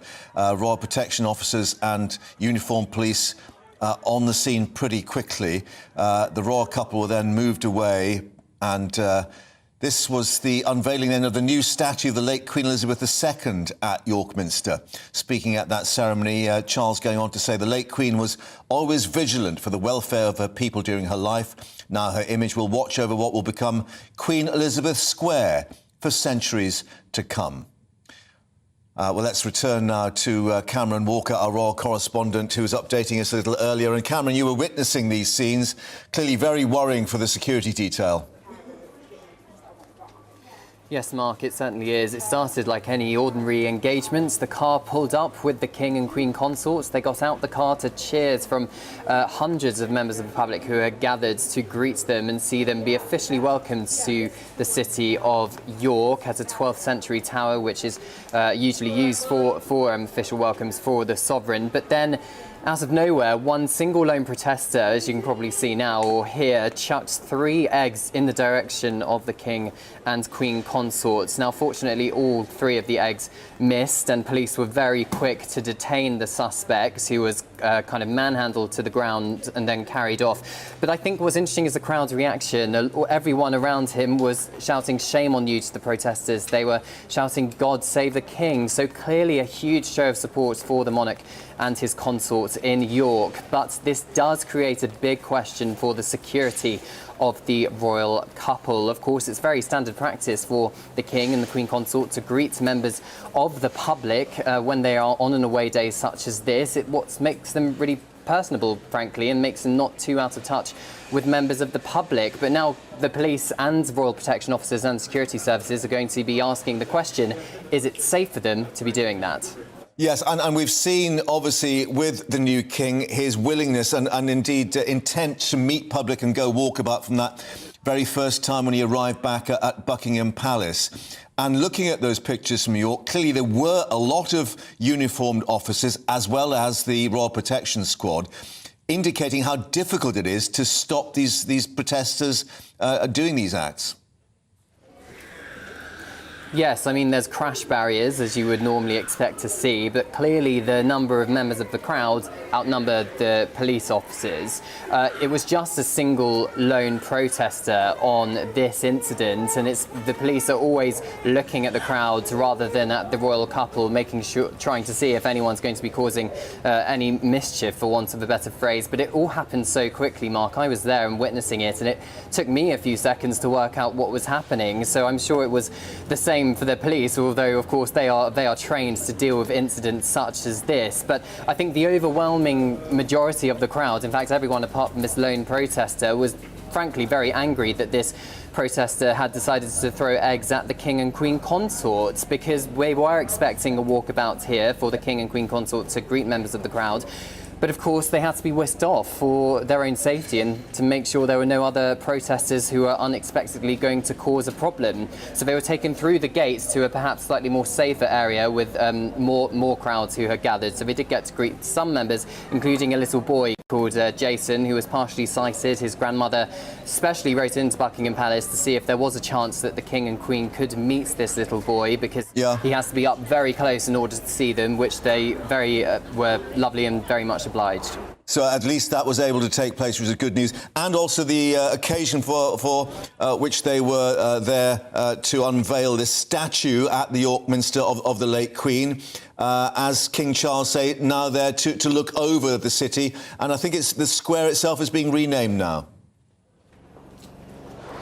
Yes, it's a new square, Queen Elizabeth Square. It's part of an urban development project, or redevelopment, I should say, here in York. It's the first new square in 200 years, intended to encourage more members of the public into the centre of York. This Queen Elizabeth statue, which is going to dominate and be the centrepiece of this new square, was originally intended for the Queen's Platinum Jubilee, 70 years of service, of course. But following the Queen's death, perhaps it has a slightly more special message for the crowd here in York today. OK, for the moment, Cameron, in York, but of course heading on to Doncaster, which will be officially named as a new city with the King and Queen consort heading there. For the moment, thank you very much indeed. But let's get the reflections now of royal commentator Richard Fitzwilliams, who joins us. And Richard, of course, you were with us here on GB News through all those occasions of the Queen's funeral and the King's accession. And we remember all these times when King Charles was wanting to be so close to members of the public, shaking hands and talking to them. Clearly, there is a risk in these occasions. Regrettably, yes, as we've just seen. But what is so important to remember, I think, is that the walkabout has been a staple of royal life since 1970, when it began in the Antipodes. And it's an obvious way. Firstly, it causes such pleasure of the crowds. Secondly, the royals can not only feel close to the people, but actually greet them. And it's a nightmare, obviously, to police. And as you were hearing, I mean, this happens so very, very quickly. So obviously, again, it underlines the threat that's always there when royals appear in public, in exposed circumstances. But it is so pivotal, and of course it's so popular with the crowds, and there have been so many famous images over the years. And what do you think the reaction will be? One assumes that King Charles will want to continue that and not to bend to any kind of pressure from the security detail to just stay in the car and head straight into these buildings. Well, that is the only alternative. And of course, if you're in charge of security, if you're involved with security, then naturally you want things to be as secure as possible. And that, as you correctly say, would mean as it were, being removed from the people, which is the very last image that the royal family wants. I mean, it's worth remembering, and I say this on the day where, as you know, the crown is being released. The two most notorious security breaches, 1974, when several people were injured during an attempted kidnapping by Ian Balder Princess Anne, and also 1981, when 6 blanks were fired at the Queen during Trooping the Colour, and she was completely unfazed. I mean, this is the sort of thing that is obviously a security nightmare. I would also add that neither episode, which showed the courage of the royals, appears in The Crown. Oh, that's an interesting fact. As you said, the first time someone was actually shot, of course, when the firearm was discharged. The second occasion were blanks. But I have to ask you, Richard, will you be watching tonight? Well, in fact, I'm already watching halfway through. Yes, I've got to episode 5, and I mean, I do have to say this, it's a first-class cast, the production values are excellent, but the royals are portrayed as being so nasty, so thoroughly disreputable, so almost intolerably snobbish. Imelda Staunton's got the Queen's voice far better than Olivia Colman, which wouldn't be difficult since she was dual in the role, Claire Foy having been very good, but the facts of the matter are she portrayed as heartless. The Queen had sensitivity and dignity. This series should have a disclaimer warning viewers that it is a fictional dramatisation of actual events.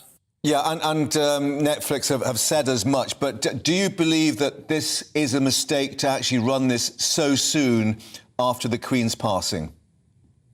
I think it's unfortunate. I think it is a great mistake, frankly, to have gone so close with so many liberties with truth to our time. The greatest mistake of all is not to admit, they have on the advertising as you just mentioned, but not to admit to those millions watching throughout the world, some will believe what they see is true, a lot of it's rubbish. They should say that. They should at least go through the decency of putting a warning on screen that a lot of this is pure fiction. But I have to say, it couldn't have been more unpleasant. Of course, the 1990s, when it's set, was a nightmare for the royal family. But this is no way, in my view, to show it. Yeah, Annus Horribilis, we remember, of course. Richard, thank you very much indeed for bringing us your reaction, and enjoy the rest. Oh, I think all five. You've done the box set, haven't you? But anyway, thank you for bringing us your reaction there from your home in North London. But let's move away from the royals to the politics of the day and PMQs. A tricky session for Rishi Sunak, the Prime Minister, after the resignation of Gavin Williamson. Sir Keir Starmer calling Sir Gavin a pathetic bully. The Prime Minister, for his part, said he did not know of any specific allegations against him. Let's take a look at some of the key moments from PMQs earlier. Mr. Speaker, the member for South Staffordshire told a civil servant to slit their throat. How does the Prime Minister think the victim of that bullying felt when he expressed great sadness at his resignation? Mr. Speaker, unequivocally, the behaviour complained of was unacceptable, and it is absolutely right. It is absolutely right that the right honourable gentleman has resigned. For the record, I did not know about any of the specific concerns relating to his conduct as Secretary of State or Chief Whip, which date back some years. I believe that people in public life should treat others with consideration and respect, and those are the principles that this government will stand by. The truth is simple. He's a pathetic bully, but he would never get away with it if people like the Prime Minister didn't hand him power. So does he regret his decision to make him a government minister? Mr. Speaker, I obviously regret appointing someone who has had to resign in these circumstances. But I think what the British people would like to know is that when situations like this arise, that they will be dealt with properly. And that's why it is absolutely right that he resigned, and it's why it is absolutely right that there is an investigation to look into these matters properly. I said my government would be characterised by integrity, professionalism and accountability, and it will. Mr. Speaker, everyone in the country knows someone like the member for South Staffordshire. A sad middle manager getting off on intimidating those beneath him. But everyone in the country also knows someone like the Prime Minister. The boss who is so weak, so worried the bullies will turn on him, that he hides behind them. What message does he think it sends when, rather than take on the bullies, he lines up alongside them and thanks them for their loyalty? Integrity in public life matters, and that is why it is right that the right honourable member has resigned. It is why it is right that there is a rigorous process to examine these issues. But as well as focusing on this one individual, it is also right and important that we keep delivering for the whole country. And that's why this government will continue to concentrate on stabilising the economy, on strengthening the NHS, and on tackling illegal migration.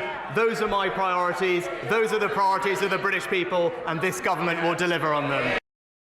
That was the sparring across the dispatch box at Prime Minister's questions a little earlier. Let's get more now with our political reporter, Olivia Utley, who's joining us in Downing Street, where, Olivia, maybe Rishi Sunak is licking his wounds after that. Not quite on the ropes, but certainly on the back foot for a lot of his time there at dispatch box.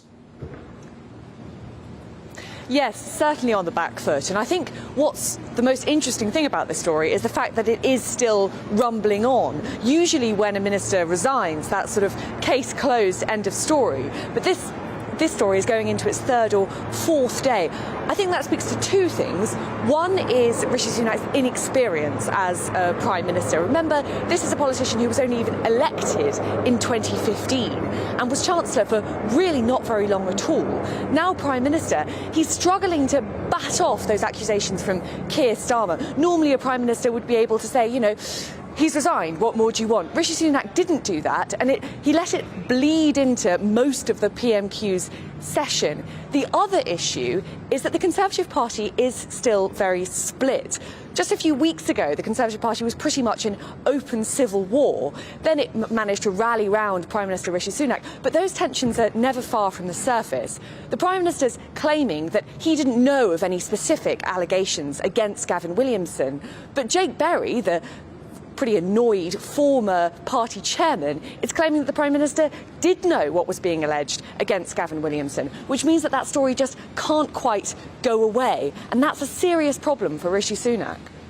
Fact, of course, that he didn't sack Gavin Williamson. He actually resigned, or although indications he was made to resign, perhaps we shall see. But the other aspect is that his comeback line, again, was Jeremy Corbyn, which, you know, was a bit of a sort of deathly silence on his backbenchers when he used that line.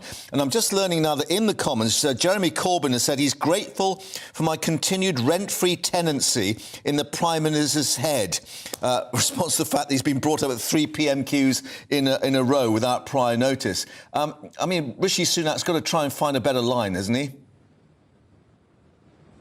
Well, yes, Jeremy Corbyn was incredibly unpopular with the public in 2019, so I can see the temptation for the Prime Minister to keep hammering home the message that Keir Starmer did campaign for Jeremy Corbyn to be made Prime Minister. The problem is that now Jeremy Corbyn has had the whip removed and is no longer really a Labour MP, and the fact that Keir Starmer is ousting Corbynite candidates left, right and centre, we know that they're being removed from selection lists even now, does sort of undermine Rishi Sunak's point. It also points to, I've spoken to quite a few MPs actually on both sides of the House who feel that one of Rishi Sunak's weaknesses is an inability to think on his feet. He's a great planner, he's a very hard worker, as we know. He's always the first into his office in the morning, last to leave in the evening. And when things have been properly planned out, he's fantastic. What I've heard he's not quite so good at is coming up with good riposte or throwing something back or moving quickly in line with events. And I think we saw that over the weekend with Gavin Williamson. He just couldn't quite get a grip of the situation on time. He dithered. And I think that's exactly what we saw in Prime Minister's questions today as well. Olivia at Downing Street on what was, of course, called Punch and Judy politics at one stage. Thanks very much, and we'll see what continuing reaction is, of course, to Mr Williamson's departure. You're watching GB News Live with me, Mark Longhurst. Coming up, our business editor, Liam Halligan, with us. He's had a sit-down interview with Lord Frost, the darling of the Tory right, and a supporter of Liz Truss's economic plans. We'll be hearing why he thinks the Prime Minister is a hypocrite. That's coming up after this break.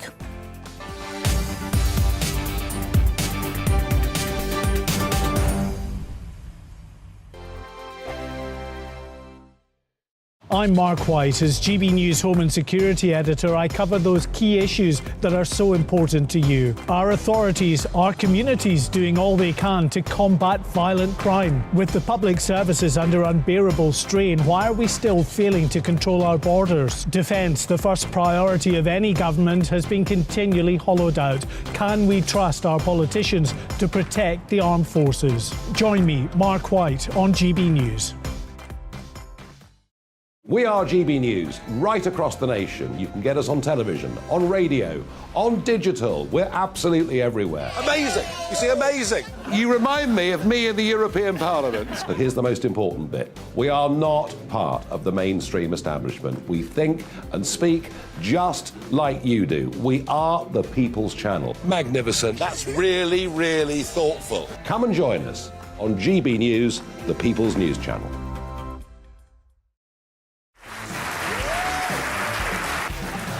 My name is Andrew Doyle. Join me every Sunday evening at 7 p.m. for Free Speech Nation. This is a show where we address current affairs and news stories of the week with the help of two wonderful comedian panellists. I brought in comics because I want to give it a lighter edge, and also they work for less. See you there.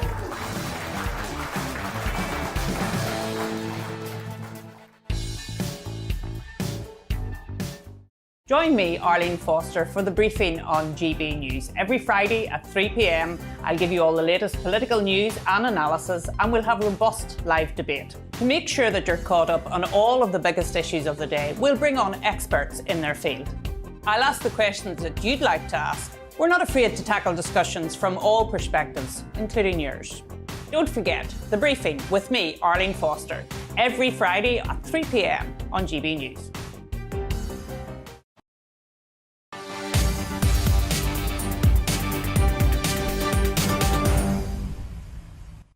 And welcome back to GB News Live. Now, the full autumn statement, or what we used to call a budget, due next week. Tax raising, spending cuts, all expected or mooted in the papers, whichever one you read.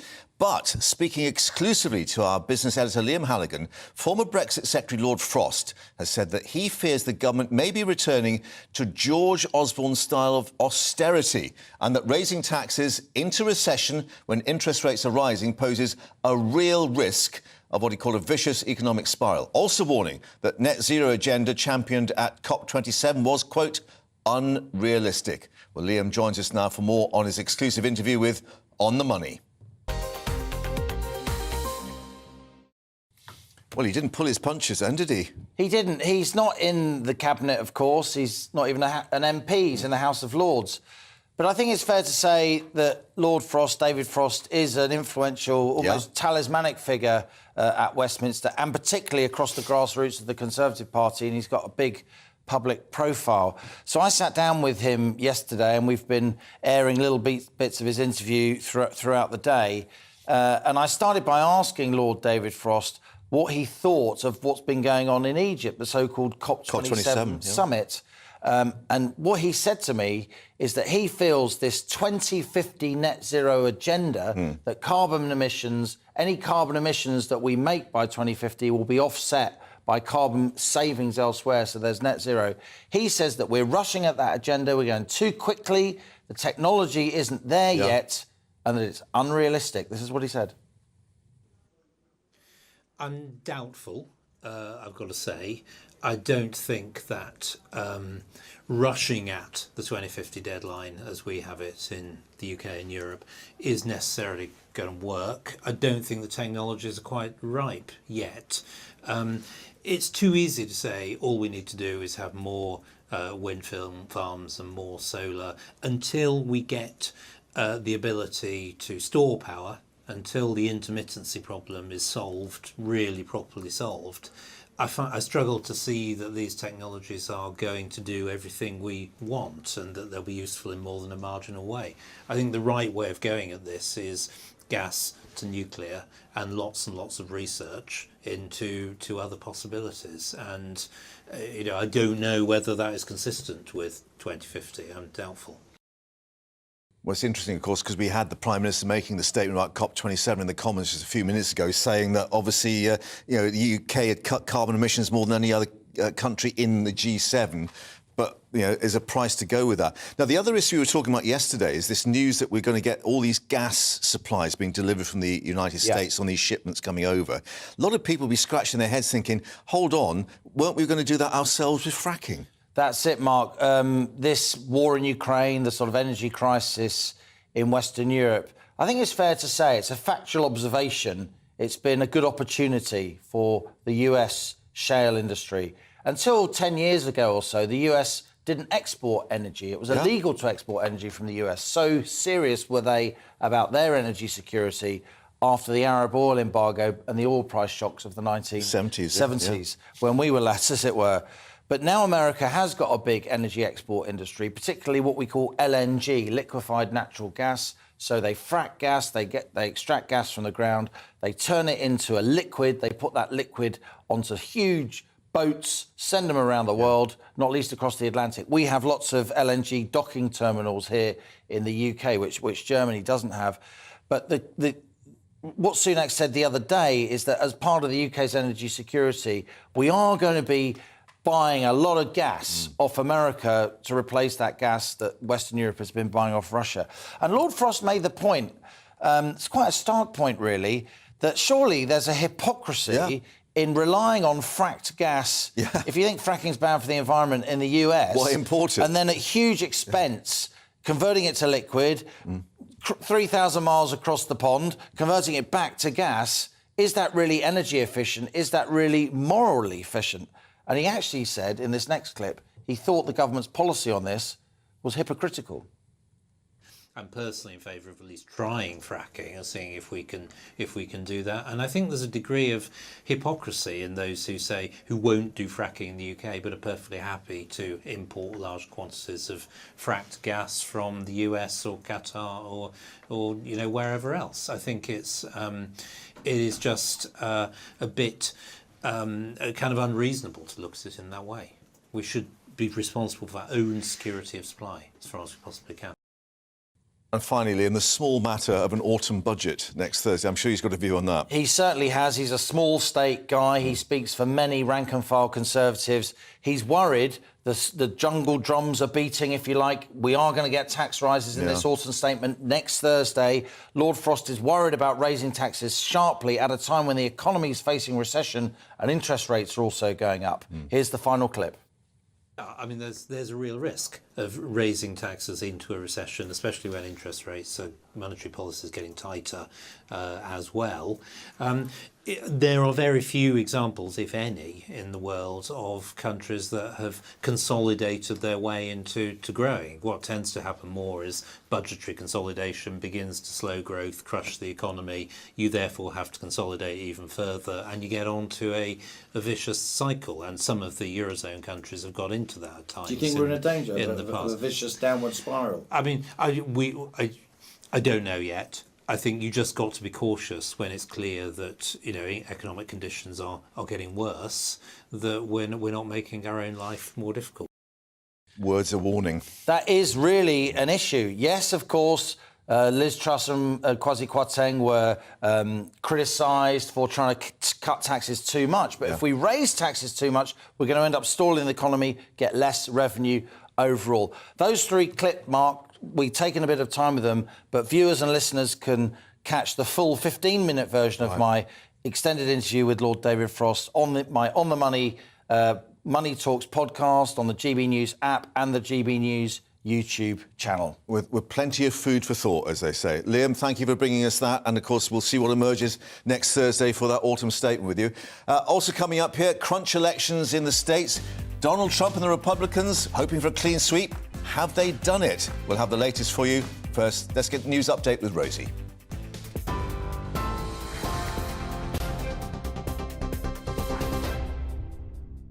It's 1:33. I'm Rosie Wright, keeping you up to date.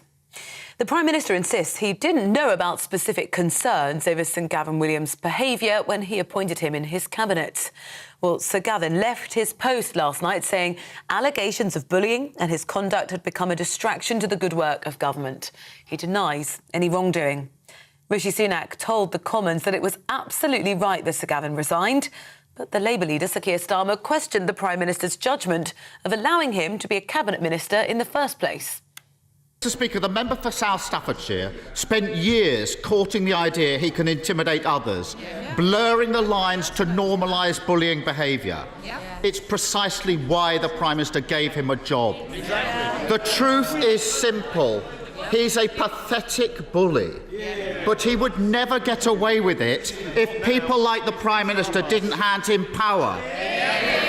So does he regret his decision to make him a government minister? Mr. Speaker, I obviously regret appointing someone who has had to resign in these circumstances. But I think what the British people would like to know is that when situations like this arise, that they will be dealt with properly. And that's why it is absolutely right that he resigned, and it's why it is absolutely right that there is an investigation to look into these matters properly. A man's been detained by police after throwing eggs at King Charles and the Queen Consort in York. The incident happened as they arrived to York Minster to unveil a statue of the late Queen Elizabeth. Well, it's understood a protester threw 3 eggs at them, all of which missed.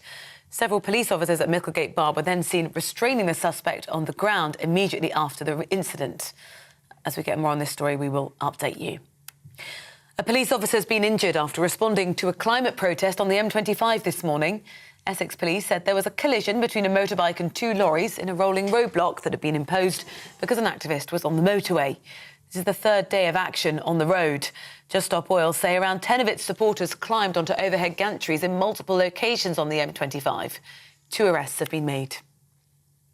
We're on your TV, online and DAB+ radio. It's GB News.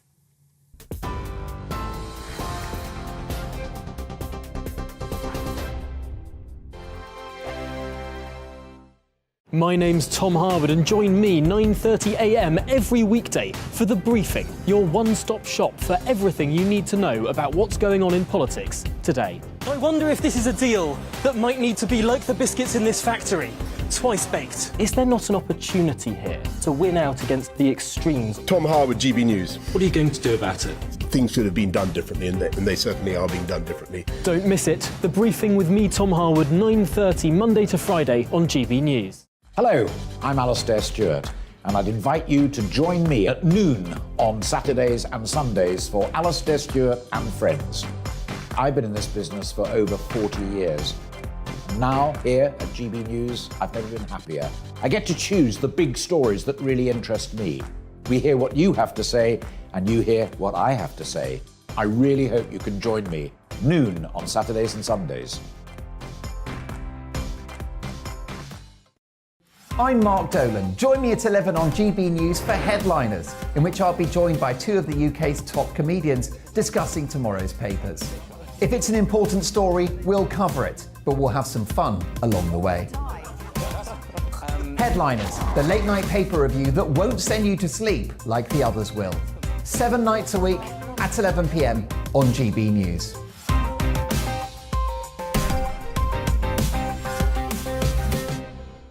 We are GB News, and we'd like to say thank you to each and every one of you for bringing us your conversations, for helping our great nation find its voice. We are here for you on radio, television, and online, across England, Scotland, Wales, and Northern Ireland. It's not the BBC, you actually get your facts right. We are proud to be GB News, the People's Channel, Britain's news channel.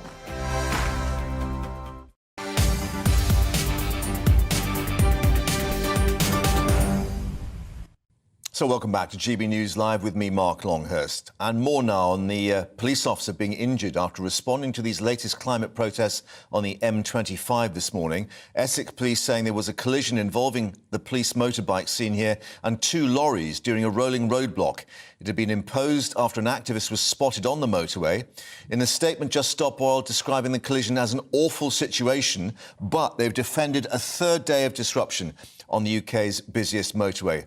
Let's get more now with our national reporter, Theo Chikomba, who's joining us live from the motorway. And you're away from this particular incident down at Swanley in Kent.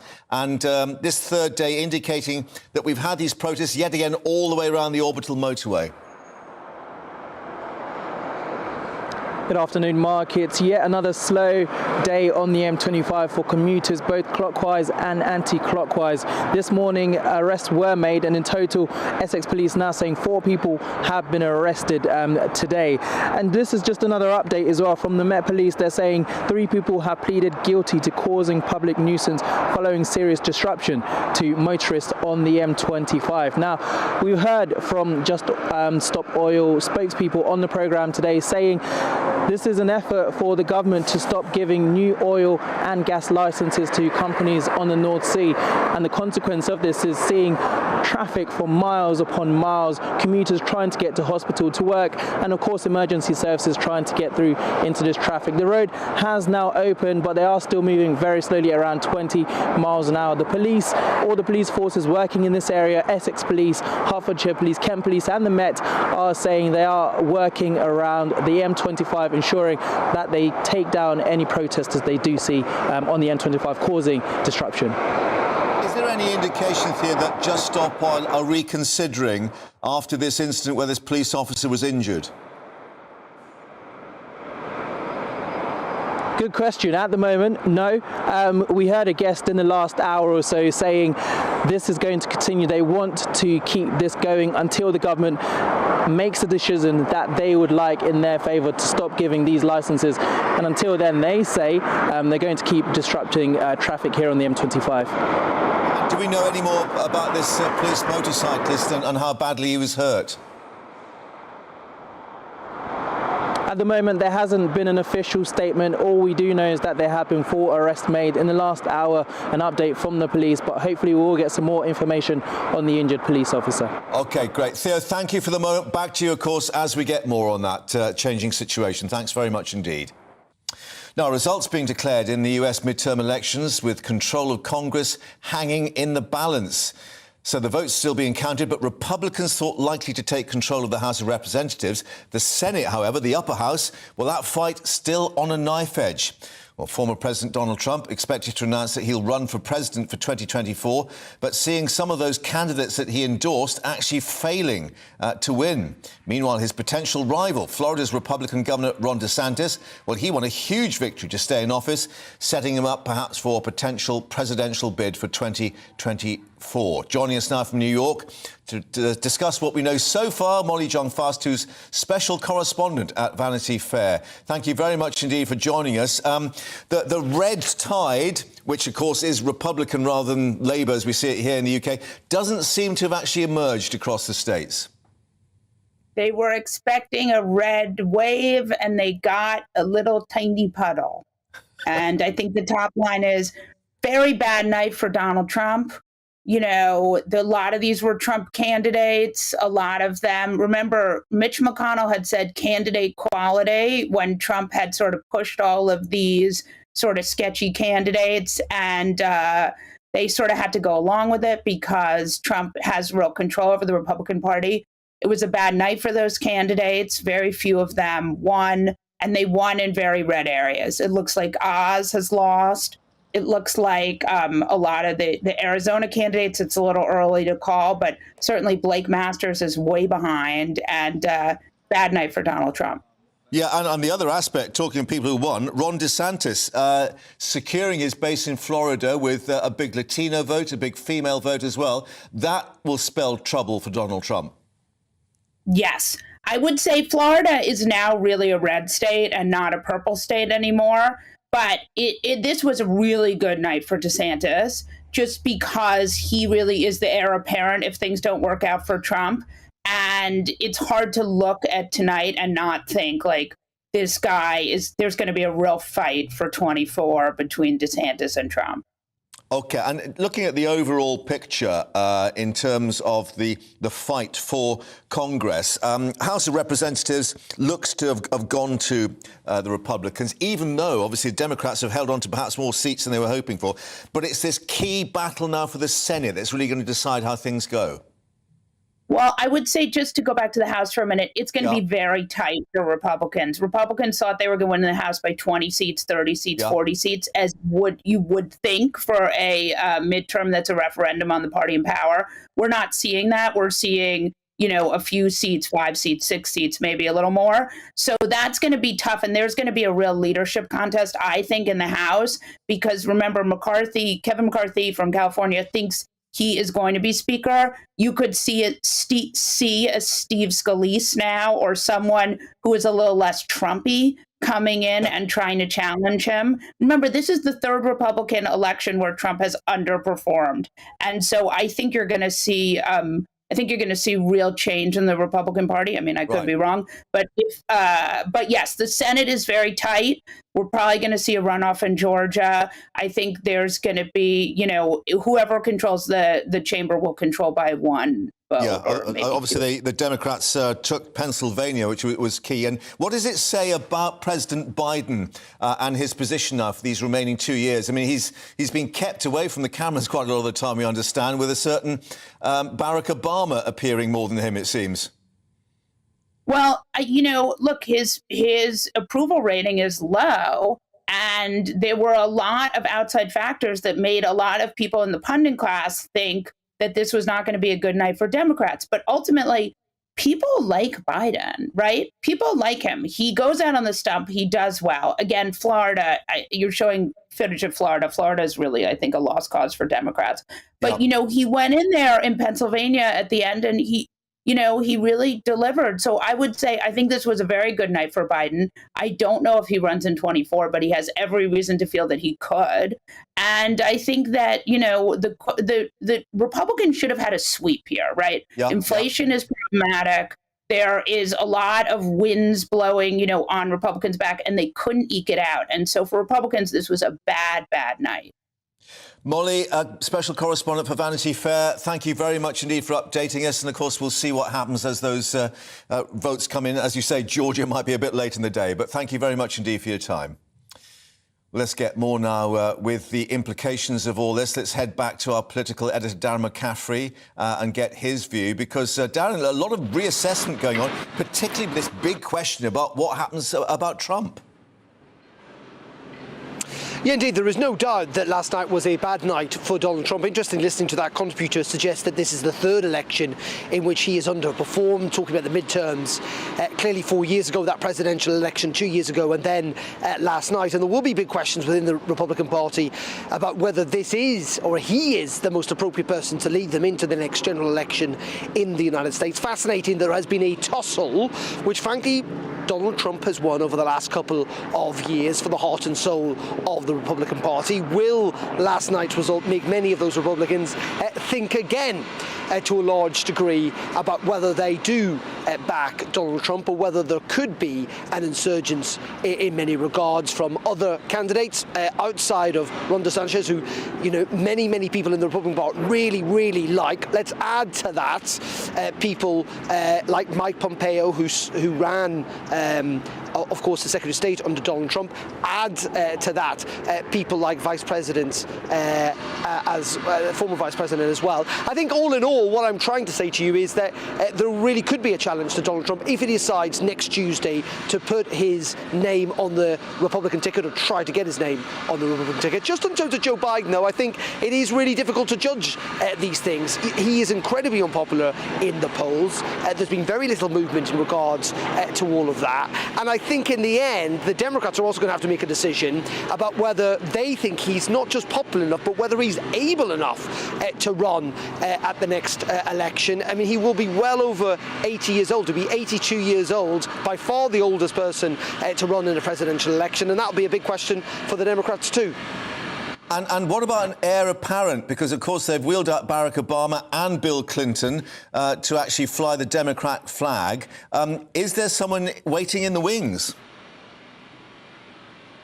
Well, this is a big question. There's been much talk, hasn't there, about Pete Buttigieg, who is the essentially Secretary of State, if you like, for transport over in the United States. He's seen as a very, very good media performer, a good centrist candidate, though at the same time, he's openly gay, and there will always be questions about whether America, that's not yet elected, for example, a female president, whether it would be prepared to elect an openly gay one. You add into that Kamala Harris, who's the vice president, who in theory, if Joe Biden wasn't going to run, would be the key obvious candidate, and yet she seems more unpopular than Joe Biden. Now, there are lots of governors that potentially might want to throw the hat into the ring, names that we've never really heard of on this side of the Atlantic, but I also throw another name into the ring, and that is of Hillary Clinton. I mean, there have been suggestions, maybe on the fringes of the Democratic Party, in which they think that, well, if it gets to essentially 2024, and there is no obvious popular contender, is it time to kind of push the Clinton button again? Now, I think that would be a desperate act by the Democratic Party. I don't think they're likely to get there, but there is talk and chat among some Democrats that it may well get to that situation. And it is a problem for the Democrats that there is no obvious contender, whereas the Republican field, at least, as I say, from this side of the Atlantic, it seems quite competitive. OK, well, let's talk about domestic politics. We had PMQs, of course, and lots of body blows from Keir Starmer on the Gavin Williamson issue. And, of course, in days gone by, it's been Suella Braverman as well. She's due to speak, we understand, shortly. Yes, she is. Yeah, the Home Secretary is due to speak in the Commons, I think relatively shortly. We've just had actually a statement from the Secretary of State from Northern Ireland, who seems to be delaying that election into next year, and indeed docking MLA's pay in Stormont, given the fact there is no functioning government up there. They're going to have to bring in primary legislation to delay that election. But yeah, we're expecting to hear from Suella Braverman, who of course is still facing lots of questions about her conduct in office. But there is a sense here actually of two real big challenging issues for the Home Secretary at the moment. Clearly there is issue of the migrant crisis in the English Channel mark that is continuing to dominate, I think, lots of domestic coverage here, and the process by which this deal with France that we know is on the cards, where we will get to that. I mean, it is possible that Rishi Sunak may well bump into Emmanuel Macron, having met in Egypt this week, actually meet in Bali at the G20 next week to try and seal that deal. And we are still expecting a summit actually between Suella Braverman and her French counterpart at some stage before Christmas. But also this issue of policing, particularly these protests we've seen in recent weeks from the Just Oil, Just Get Rid of Oil campaign, if you like, demonstrating not by just attacking buildings here in central London and around the country, but blocking the M25 and other motorways as well. And there's a sense of frustration, I think, on the Conservative backbenchers about the police not really getting on top of this, not being vociferous enough in trying to remove those protesters pretty quickly. OK. I think there's someone asking you to repent your sins there, so you may be some time. But Darren, for the moment, thank you very much indeed. I think we can head back now to the Commons. We're expecting the Home Secretary to make this statement. A great turnout and a very useful and fruitful event. I want to start by congratulating you on the theme that you have chosen for this summit. Cutting crime and building confidence is exactly what is needed. And the way to ensure public confidence in the police is to focus on getting the basics right, what I call common sense policing, the kind of policing that the law-abiding, patriotic majority of British people deserves and expects. No politically correct distractions, just good old-fashioned policing, with a relentless focus on making our streets, homes, and transport networks safer, responding to all burglaries, tackling antisocial behaviour and the horrendous trade in illegal drugs, and supporting victims. I know that if police officers are properly empowered to do the job for which they signed up, they can really drive down crime. The government wants to see reductions in homicide, other serious violence, and neighbourhood crime. And I know it's possible. Our best police officers are, simply put, the finest in the world. In my time in office, I've witnessed excellence from policing when it comes to whether it's Her Majesty the Queen's funeral, to the response to the disorder in Leicester. And I want that excellence to come as standard. Now, I know what good policing looks like because I've seen it in action. The County Lines and Project Adder programmes are making huge inroads into defeating the scourge of illegal drugs, tackling supply and disrupting gangs. Almost 3,000 county lines have been closed down since 2019, putting dealers out of business and helping huge numbers escape the clutches of drug addiction and exploitation. That's work that you achieved and that you led. The work of the Milton Keynes and Thames Valley Police is another great example. There, the police are ensuring that those caught carrying knives face swift and certain consequences, that they are arrested, charged, and remanded in custody. More forces should follow this example to send the clear message that carrying weapons on our streets will not be tolerated. PCCs have a major role to play in helping to coordinate local multi-agency work in support of all these objectives. Things can be turned around for the better in a comparatively short period of time. Superb leadership from Chief Constable Stephen Watson has made a big difference to Greater Manchester Police. They are responding there far faster to emergency calls, and the number of open investigations has halved since 2021. And how did he do it? He put more bobbies on the beat, pursued every crime, made excellent use of stop and search, and insisted that officers were smartly turned out with polished boots. He rejects woke policing and embraced a back-to-basics approach. For me, that is excellence in policing. And if we are to maintain a world-class reputation for policing, we need to be willing to learn from others, share best practice, and continuously look to improve. I'm really grateful that Chief Constable Watson has offered to share what he has learned from turning Greater Manchester Police around. Everyone should pay close attention. There are 6 forces that still remain in Engage, and I expect to see them make the necessary improvements quickly, working constructively with the Inspectorate. They have my full support, and I want them to succeed. But I'm also very concerned that more than half of the forces inspected by the Inspectorate in the recent inspection cycle have received poor grades for how they respond to the public, and nearly half for how well they investigate crime. This is fundamental. Policing is a public service above all else. Just last week, the Inspectorate released their sobering report into vetting and corruption. Far too often, standards have not been high enough, and despicable people have been able to enter and remain in the police. Policing is a job that attracts the very best of us. The vast majority of police officers are exemplary citizens. But anyone who might want to hurt others simply must not be able to join. And those who are otherwise ill-suited need to be weeded out, and quickly. The report finds that previous warnings have not been acted upon. That is unacceptable. I therefore welcome the fact that the MPCC has promised that chiefs will do everything necessary to deliver on the recommendations of the report. It's essential that we get both vetting and recruitment right, which means chief officers must draw from the best and widest pool of talent possible, as well as ensuring consistent and high standards in the vetting process.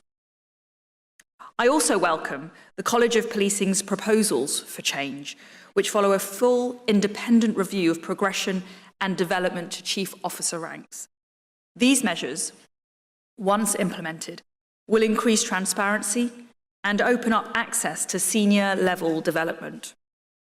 The government has provided significant investment to the College of Policing to create a national leadership centre. It will develop standards and a leadership development framework for all ranks. The interim findings of Baroness Casey's review set out unequivocal failures by the Metropolitan Police Service, who did not act effectively on allegations of serious misconduct, in particular instances of sexual misconduct and discrimination. I know that Sir Mark Rowley shares my view that this is utterly appalling and intolerable. That's why he's created a new anti-corruption and abuse command, recognising that change must come from within the Metropolitan Police Service. But I will not hesitate to act either. I recently announced an internal review into the effectiveness of the police officer dismissals process, for example, and I'm very keen to get your views as we go through that process. We have some big challenges when it comes to cutting crime. I am deeply concerned about the levels of homicide. While the number of murders that took place in the first 6 months of 2022 suggests the numbers are falling, a reduction will only be possible if the whole policing system works closely together. The College of Policing's Homicide Prevention Framework, which launched last month, was developed with the MPCC and the Inspectorate, and is a great example of collaborative working and the sharing of expertise. Meanwhile, I am making £130 million available this financial year to tackle serious violence, including £64 million for our network of 20 violence reduction units. From January, the Serious Violence Duty will place a duty on local partners to work together to tackle the root causes of violence.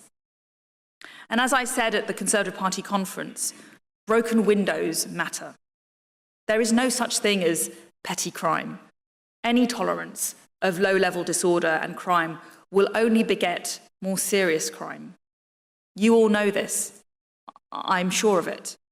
And that's why it's absolutely correct that all forces have agreed to send an officer to the scene of every residential burglary. I thank you for that commitment. Every kind of neighbourhood crime needs to be tackled robustly if we are to ensure public confidence and trust. The Safer Streets Fund has supported interventions addressing local needs across England and Wales, which is why the government announced a further £50 million earlier this year to support 111 projects. I also want to see a major improvement in the way the whole of the criminal justice system deals with rape. It is promising that more victims of sexual offences are coming forward to report crimes to the police and that more suspects are being charged. But we still have a very long way to go. As a society, too often we have failed the victims of sexual violence, and that cannot continue. Operation Soteria is an innovative and ambitious programme supported by the Home Office, which is bringing together frontline policing, the Crown Prosecution Service, and academic expertise to transform the response to rape. And the new national operating models being developed by the programme will, from June of next year, support your police forces in delivering a sustainable shift in the way that rape is investigated. Officers need to be and will be better equipped to build strong cases and to focus on the behaviour of the suspect rather than subjective assessments of a victim's credibility. Avon and Somerset, the pioneering force in Operation Soteria, have reported that charge rates have tripled since they began the pilot, and arrests are twice as high. Policing must seize the opportunities presented by Operation Soteria to further improve your response to rape. The final report by the Independent Inquiry into Child Sexual Abuse, published last month, shows how endemic these unspeakable crimes are. The first-hand accounts of the terrible abuse endured by children and how badly they were let down by those who should have protected them are truly shocking. This report has redoubled my determination to do all in my power to end the scourge of child sexual abuse. Along with the overwhelming majority of the public, I am disgusted that misplaced cultural and political sensitivities in places like Manchester, Rotherham and Telford got in the way and stopped the authorities from tackling wicked grooming gangs preying on vulnerable children. We will drive radical change. The Home Office will take whatever action is available to us to make our communities safer and to protect our children. In Rochdale, the 2 foreign nationals who were members of that terrible grooming gang were deported. Other members of the group were deprived of their British nationality, and the Home Office remains absolutely committed to deporting these individuals where the law allows it. And this is not just a matter for the police, it's a matter for all of us, the law-abiding majority. But it's right that the Inspectorate is inspecting the police response to grooming gangs. As Home Secretary, I'll ensure that there are no safe spaces for rapists, paedophiles, domestic abusers, grooming gangs, burglars, or criminals of any kind. Those convicted, particularly repeat and sexual offenders, should expect longer sentences. And I will talk honestly and unapologetically about crime, which is never justified and which needs to be investigated and rooted out fearlessly. Our police officers, your police officers' time is precious, and the public want the police to be tackling crime, not debating gender on Twitter. I've asked my officials to revisit the issue of non-crime hate incidents as a first step, as I want to be sure that we are allowing you to prioritise your time and your energy to deal with the threats to people and their property. Underpinning all of this is transparency and accountability. We must not shy away from being open and honest with the public about performance. Strip search is one of the most intrusive powers that you have at your disposal. There is a grim reality that many of you in this room will recognise. Many criminals will stop at nothing to evade detection. Sometimes people may carry items that pose a danger to themselves or others concealed on them. Strip search is therefore necessary and an essential power, and one that this government supports the police to use to protect the public and to fight crime. However, any strip search must be carried out professionally, respectfully, and lawfully, with full consideration of the welfare and dignity of the person being searched, particularly if they're a child. So, I'm on your side. I want us all to pull together in the same direction, and I will do everything in my power to support you and to back you. Officers and staff show remarkable and inspirational commitment to keeping the public safe in the face of danger. Detectives do extraordinary work to ensure that we can put criminals behind bars. So I cannot help but feel a deep sense of gratitude and pride when officers and staff have their bravery and commitment formally recognised through medals, honours and awards. However, I recognise that this only represents a fraction of the outstanding actions taken every day, every hour, every minute by our police across the country. I want to ensure that the amazing job that you do is recognised in full, and we are committed through the Police Covenant to ensuring that this is done correctly. I'm committed to supporting you in using your powers without fear or favour to keep our streets and to keep our people safe.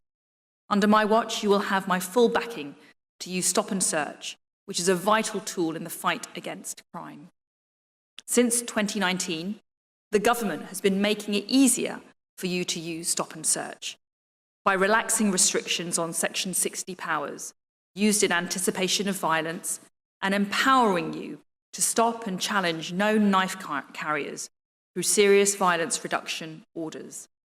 Every knife seized through stop and search is a potential life saved. In the 12 months to March of this year, you removed around 14,900 weapons and firearms from our streets through stop and search and made almost 67,000 arrests following a stop. And so to those who try to undermine your use of stop and search or question your legitimate use of investigatory powers or your use of force which leads to the prevention of crime, I say this: our police are working to keep you safe, to keep your children safe, to save lives. Let them do their work.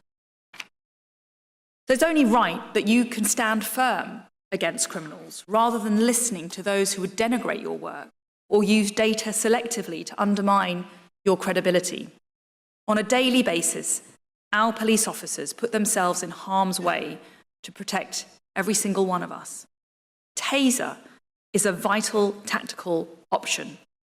I saw how vital this can be when I visited Thames Valley Police to observe firearms training. And in March 2020, the government gave more than £6 million to forces to purchase over 7,000 devices, increasing the number of officers who are trained in and have a taser. In August 2020, we approved the use of the Taser 7, a more accurate and effective device for policing. And in March, we approved the use of Taser by specially trained special constables. I'm committed to ensuring that you have access to Tasers wherever appropriate. Of course, it's not just violent criminals on our streets that we are determined to stop. I also want to see more fraudsters caught and brought to justice. And I'm sure that's an ambition that we all share here. That's why the government is allocating a further £400 million over the next 3 years for tackling economic crime, including fraud. By March 2025, over 330 new officers dedicated to this work will have been recruited into the City of London Police, the regional organised crime units, and the National Crime Agency. We will replace the current action fraud system with a new and improved service, and we will increase intelligence capabilities at the NCA and the national security community to identify and disrupt the most harmful criminals and serious organised criminal gangs. And we are making sure that the biggest technology companies are doing everything they can to prevent online fraud through our world-leading online safety bill.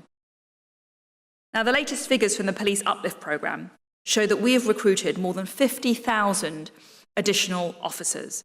So we are well on the way to 20,000. I've met some of these new officers, and it's great to see their enthusiasm for their new careers, some not far from here in the Safer Neighbourhood team within the Met.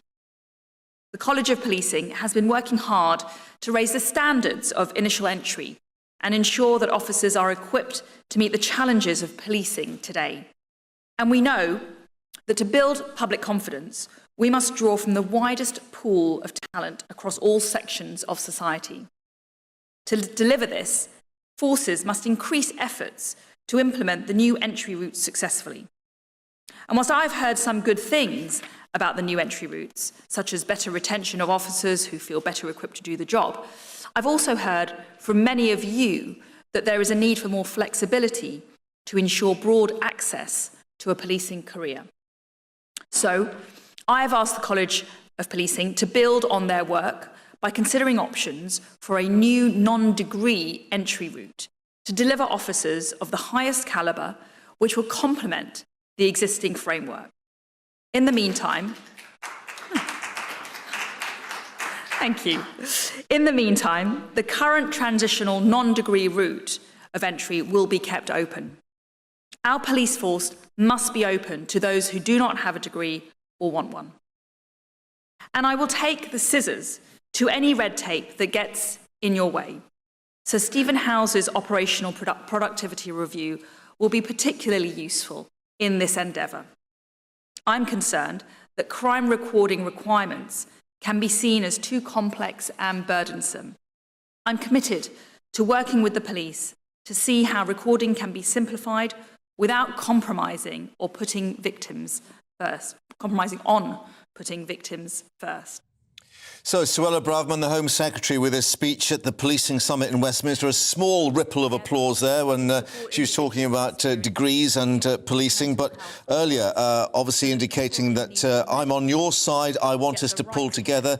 She was saying, using the example of Manchester Police with more bobbies on the beat, a back-to-basics approach and polished boots, she said. But in terms of policing areas, talking about consistent high standard in recruiting and in vetting to be adhered to. Change must come from within, she said, and also driving radical change to keep children safe, and in detail, stop and search being made easier.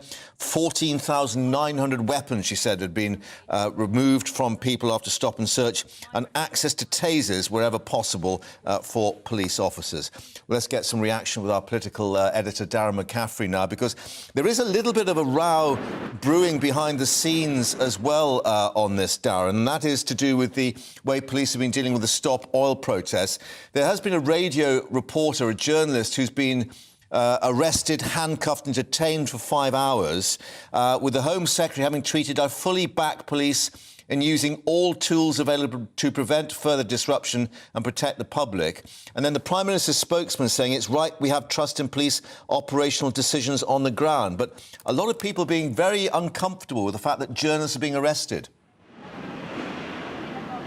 Yeah, indeed. It wasn't just one, actually. It was three, but the most notable one, as you say, was that female reporter from LBC who was arrested on a public bridge overlooking some of those protests on the M25 yesterday, was held by the police, as you say, in a police prison cell for 5 hours, was never questioned, and was released without any charge. And there are questions, given the fact that she said that she was a journalist, that she produced her press card, and that it is entirely legitimate for reporters and journalists to report on events. There will be questions, I think, for Hertfordshire Police on their conduct yesterday, and there are, of course, wider concerns, and there always will be, I think, about the way that police things in relation to the freedom that journalists have to report on things. But you're right, these are not necessarily very easy circumstances for the police, and we saw that today, didn't we, with a police officer being injured a little earlier on today. And the Home Secretary, during that speech, did say that she offers her best wishes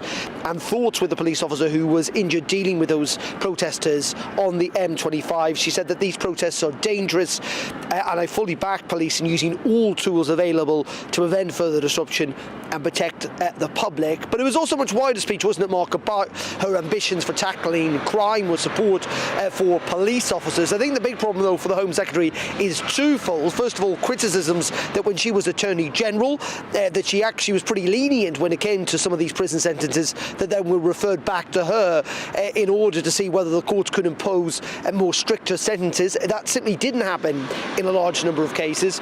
But second of all is this big fall that we've seen in the conviction rates, that the number of people actually being charged with criminal offences in this country has fallen to a 20-year low. It's down to only about 5%, 1 in 20 of the crimes reported. Now, the government would say that's because a lot of crimes that aren't necessarily crimes are being reported by the public, and that's why the rate has fallen. But there is little doubt that when it comes to particularly some key crimes like murder, like rape, really serious crimes, the conviction rates are pretty low, and that is the key effort, or must be the key effort, of the Home Office, of the Home Secretary, to try and get those numbers up. But it's clear in addressing those police officers, she wants to be seen as a Home Secretary that's on their side, that's got their back, rather than someone who's working in the opposite direction.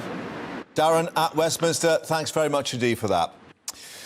Now, let's bring you the latest on this attack on King Charles and the Queen Consort Camilla after they'd had eggs thrown at them by a protester while they were visiting York earlier today. Police detained the protester who tried to disrupt the arrival at the ceremony at Micklegate Bar in York. They were there to unveil a new statue of the late Queen Elizabeth II, the statue being blessed by the Archbishop of York. Well, the King and Queen Consort have now moved to confer city status on Doncaster in South Yorkshire, so clearly the timetable's still being adhered to. But let's now speak to our royal correspondent Cameron Walker, who is in York and actually witnessed that attack. And clearly, Cameron, widespread concerns now about security, even though obviously they were ushered away unhurt. Yes, indeed, Mark. All three of the eggs which were chucked at the King and Queen consorts missed the royal couple, but inevitably the royal couple were hurried away to get as much distance between them and the protester as possible. But in the last hour, we've had a few more details as to the man who is now in custody and a suspect. So a 23-year-old man is in custody. He's being questioned on suspicion of a public order offence. Now, the crowds, of course, when this was all going on, were shouting, "Shame on you." They were shouting, "God save the King," clearly showing their support for the monarch and his consorts. Now, as for North Yorkshire Police, they say a well-rehearsed security operation was in place involving a number of security agencies and, of course, North Yorkshire Police. And a spokesperson for North Yorkshire Police says, on the whole, it was actually a huge success here in York today, apart from that one isolated incident. But, of course, inevitably, Mark, as you are referring to there, questions are now being asked about the security and the safety of the King and Queen consorts and other members of the royal family who are there to greet members of the public, because, of course, it makes them more personable. But can the police and security services guarantee their safety? Now, I think we've got a little bit of another reason as to why I think perhaps they can guarantee their safety, and that is because they are currently in Doncaster and they have been greeted there with cheers, and they have taken part in an unplanned walkabout. So clearly they want to show that they are still the King and Queen consorts for the people of Great Britain, despite that one isolated incident here in York. And of course, the reason they were here in York today is to unveil the statue of the late Queen Elizabeth II. You might be able to see it behind me, and I believe we've got some footage actually to show you of the King unveiling the statue a little bit earlier on today. It was originally intended to mark the Queen's Platinum Jubilee, 70 years of service, of course, but following the Queen's death in September, of course, it's got that extra special message. And it forms part of a new square here in York, the new Queen Elizabeth Square, intended as part of urban regeneration here to attract more visitors, more tourists to the centre of York. And as you can see behind me, there are lots of people who are clearly interested, intrigued, and want to pay their respects here at York Minster Cathedral, where there was also a short service where a new statue has just been unveiled by His Majesty the King and Queen Consort. And some superb camera work, we have to say, by your team there to bring us that behind you with the crown, the sceptre and the orb. And you were saying earlier that the square itself is going to be renamed as well.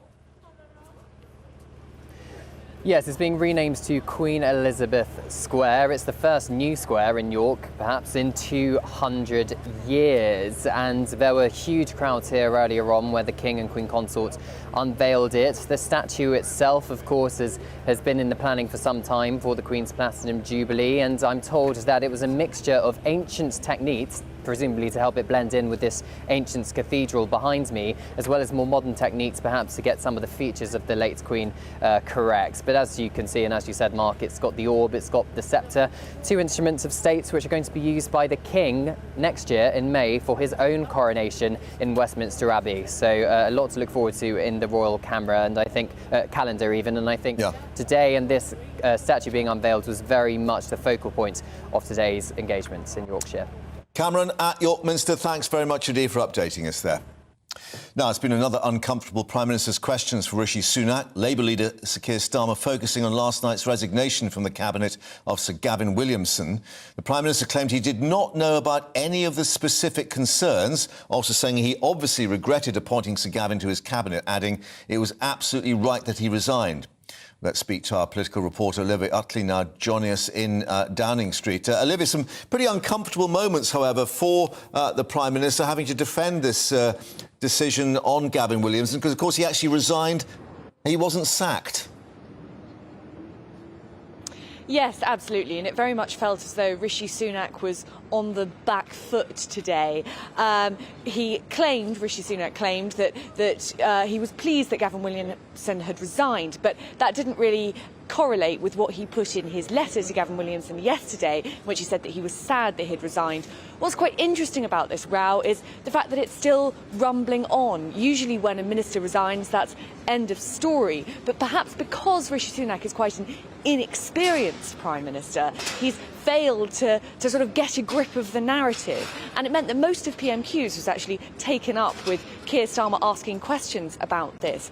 An interesting angle that we haven't yet discussed is what will happen to Rishi Sunak without Gavin Williamson in his government. It's not clear that Gavin Williamson had a particularly important role to play per se, but because Rishi Sunak is inexperienced, he's filled his cabinet with 5 former chief whips, sort of greybeards who are able to enforce party discipline. And Gavin Williamson, who is known for his skills in the dark arts of Westminster, is certainly one of those. So Rishi Sunak might be a little bit lost without him, although today, certainly the primary feeling for the Prime Minister will be relief that this story might finally be going away. Yeah, but an indication about the next attack line too coming up from Labour when they're talking about windfall tax and letting the big oil companies off the hook, because, of course, we've got this autumn statement coming up next Thursday. Yeah, absolutely. I think that Rishi Sunak responded, I think that was one of his better moments actually in PMQs, where he said that a Conservative government believes that these companies that invest in the UK and invest in jobs in the UK are worth having. So I thought that was quite a good rebuttal and might sit quite well. Another Labour attack line, though, there were 2 Labour MPs who mentioned Rishi Sunak's wealth and talked about green cards and non-dom status. So it feels that in the way that the Prime Minister has decided that every single week he's going to go in on Jeremy Corbyn and Keir Starmer's former backing of Jeremy Corbyn, Labour is going to go hard on Rishi Sunak's wealth, which might hit quite hard with the public in the middle of this cost of living crisis. Indeed. Olivia, in the gathering gloom there in Downing Street, thanks very much for updating us, and we'll see, of course, what reaction there is ahead of that autumn statement. You're watching GB News Live with me, Mark Longhurst. Also coming up, heading back to the M25 to get the latest on the protests after a police officer was injured in the chaos.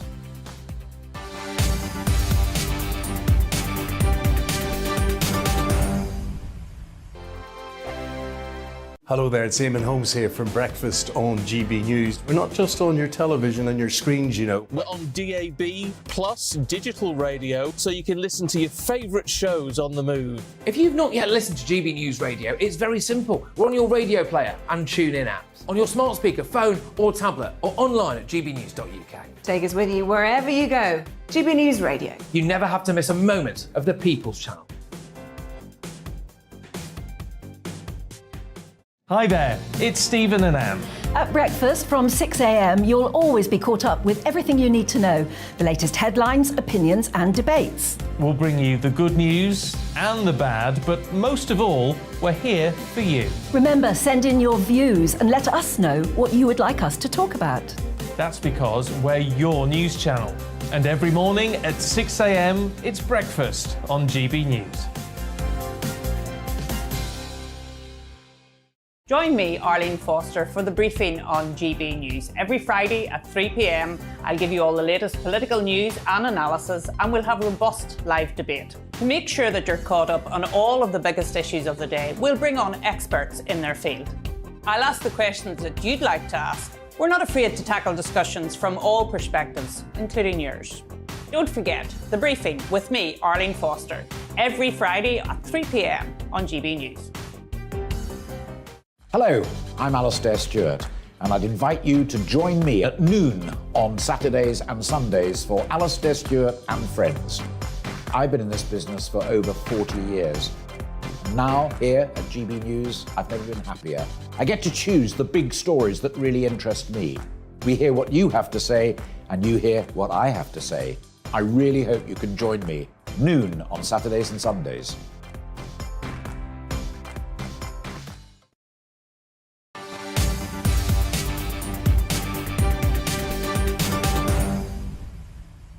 Welcome back to GB News Live with me, Mark Longhurst. Let's update you now on the latest on the M25, with 2 people being arrested and a police officer injured after responding to the protests on the motorway this morning. Essex police saying there was a collision involving a police motorbike and 2 lorries during a rolling roadblock imposed because an activist was spotted on the motorway. In a statement, Just Stop Oil have described that collision as an awful situation, but they've also defended their 3rd day of disruption on the UK's busiest motorway. Let's get the latest now with our national reporter, Theo Chicombo, who's there on the M25 for us in Kent. And Theo, we're just learning the government's saying it's working on giving police more powers to tackle the disruption, because this today, of course, was the 3rd day of disruption across the entire orbital motorway at these various junctions.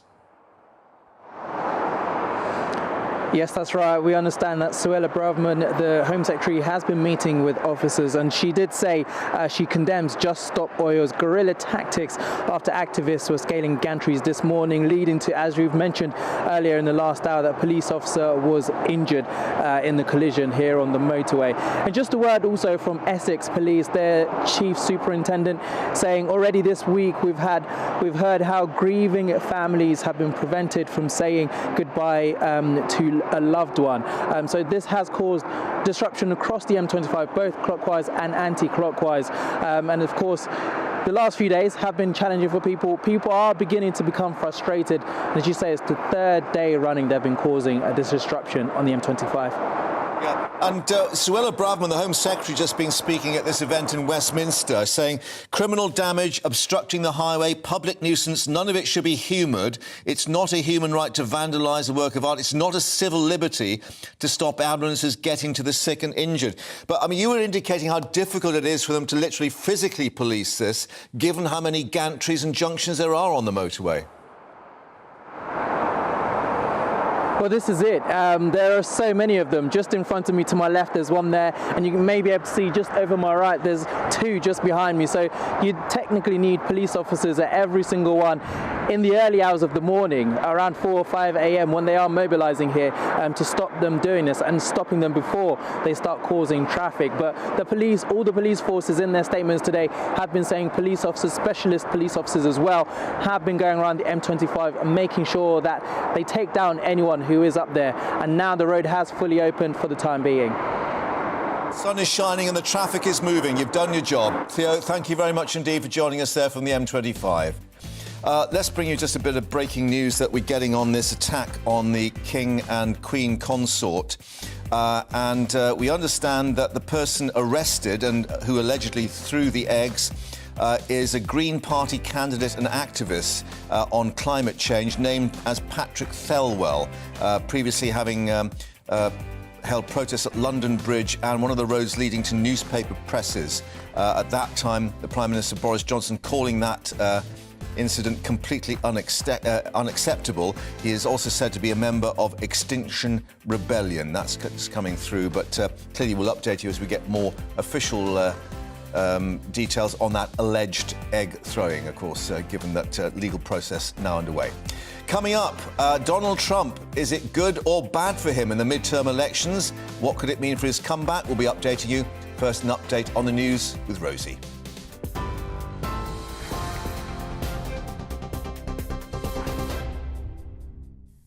Good afternoon, 2:30. I'm Rosie Wright, keeping you up to date. The Prime Minister has insisted he didn't know about specific concerns over Sir Gavin Williamson's conduct when he appointed him to his cabinet.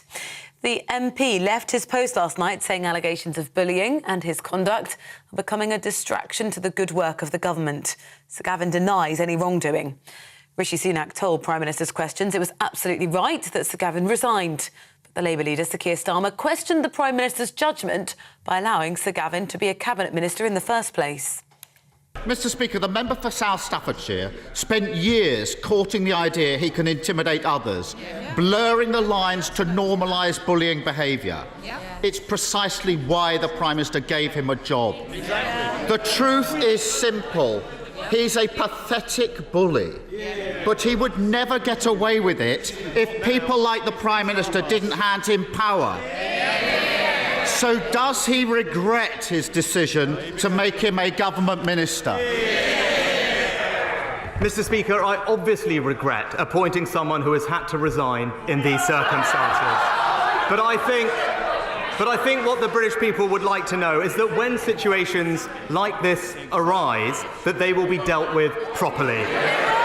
And that's why it is absolutely right that he resigned, and it's why it is absolutely right that there is an investigation to look into these matters properly. A 23-year-old man has been arrested on suspicion of a public order offence after being suspected of throwing eggs at the King Charles and the Queen Consort in York. The incident happened when the royals arrived at York Minster to unveil a statue of the late Queen Elizabeth. It is understood a protester threw 3 eggs at them, all of which missed the royal couple. Several police officers at Micklegate Bar were seen restraining the suspect on the ground immediately after the incident. The government's extending the deadline to call a fresh Stormont election by 6 weeks. The Northern Ireland Secretary also announced plans to cut the pay of Assembly members. The country's been without a functioning executive since May's election. Yesterday, Downing Street said the restoration of power sharing was an absolute priority. A police officer's been injured after responding to a climate protest on the M25 this morning. Essex Police said there was a collision between a motorbike and 2 lorries in a rolling roadblock that had been imposed because of an activist on the motorway. It's the 3rd day of action on the road. Just Stop Oil say around 10 of its supporters climbed to an overhead gantries in multiple locations. 2 arrests have been made. We're on your TV, online and DAB+ radio. It's GB News.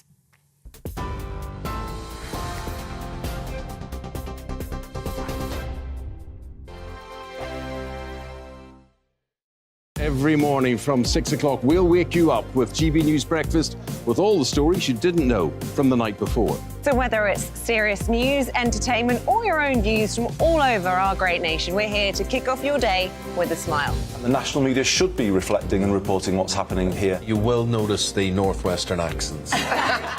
Whether you're with us on TV, radio, or online, every morning, it's breakfast from 6 a.m. Hope you can join us.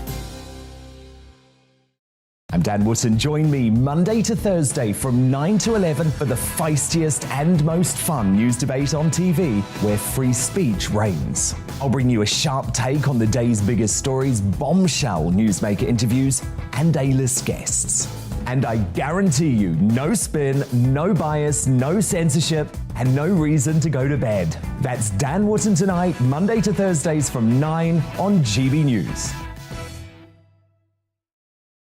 Hello, I'm Simon Evans. Join me on GB News for Headliners at 11 p.m, where I'll be joined by two of the country's top comedians as we take a look at tomorrow's newspapers tonight.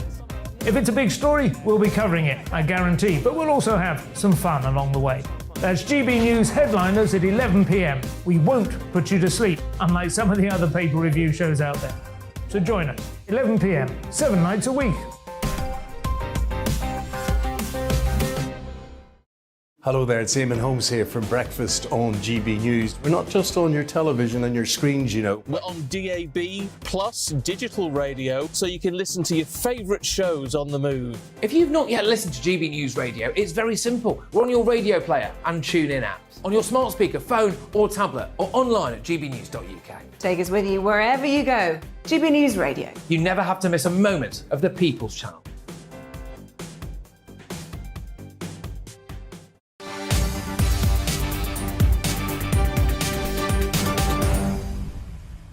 Welcome back to GB News Live with me, Mark Longhurst. And things are getting exciting in the United States with Republicans and Democrats locked in that race for control of Congress. It's really, really tight. The results being declared in the US midterm elections, votes still being counted. But even though Republicans thought still likely to take control, rather, of the House of Representatives, that's going to be pretty tight. And the fight for the upper house, the Senate, well, that's on a knife edge.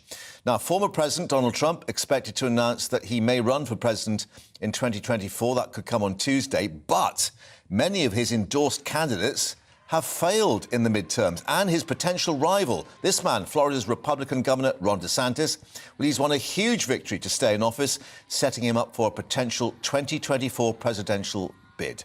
Well, joining us now in the studio, Marco Vincenzino, who's a global strategy advisor and a former advisor, indeed, to US State Department, and Sarah Elliott, who's spokeswoman for Republicans Overseas UK. Welcome to you both. Thank You've you. worn your red dress, but the red tide doesn't seem to be happening. And let's explain, the Republicans are red in the States, as Labour are here. Yes, yes. It's not a tide, it's a bit more of a sort of... Trickle. A trickle, yeah. What's happened?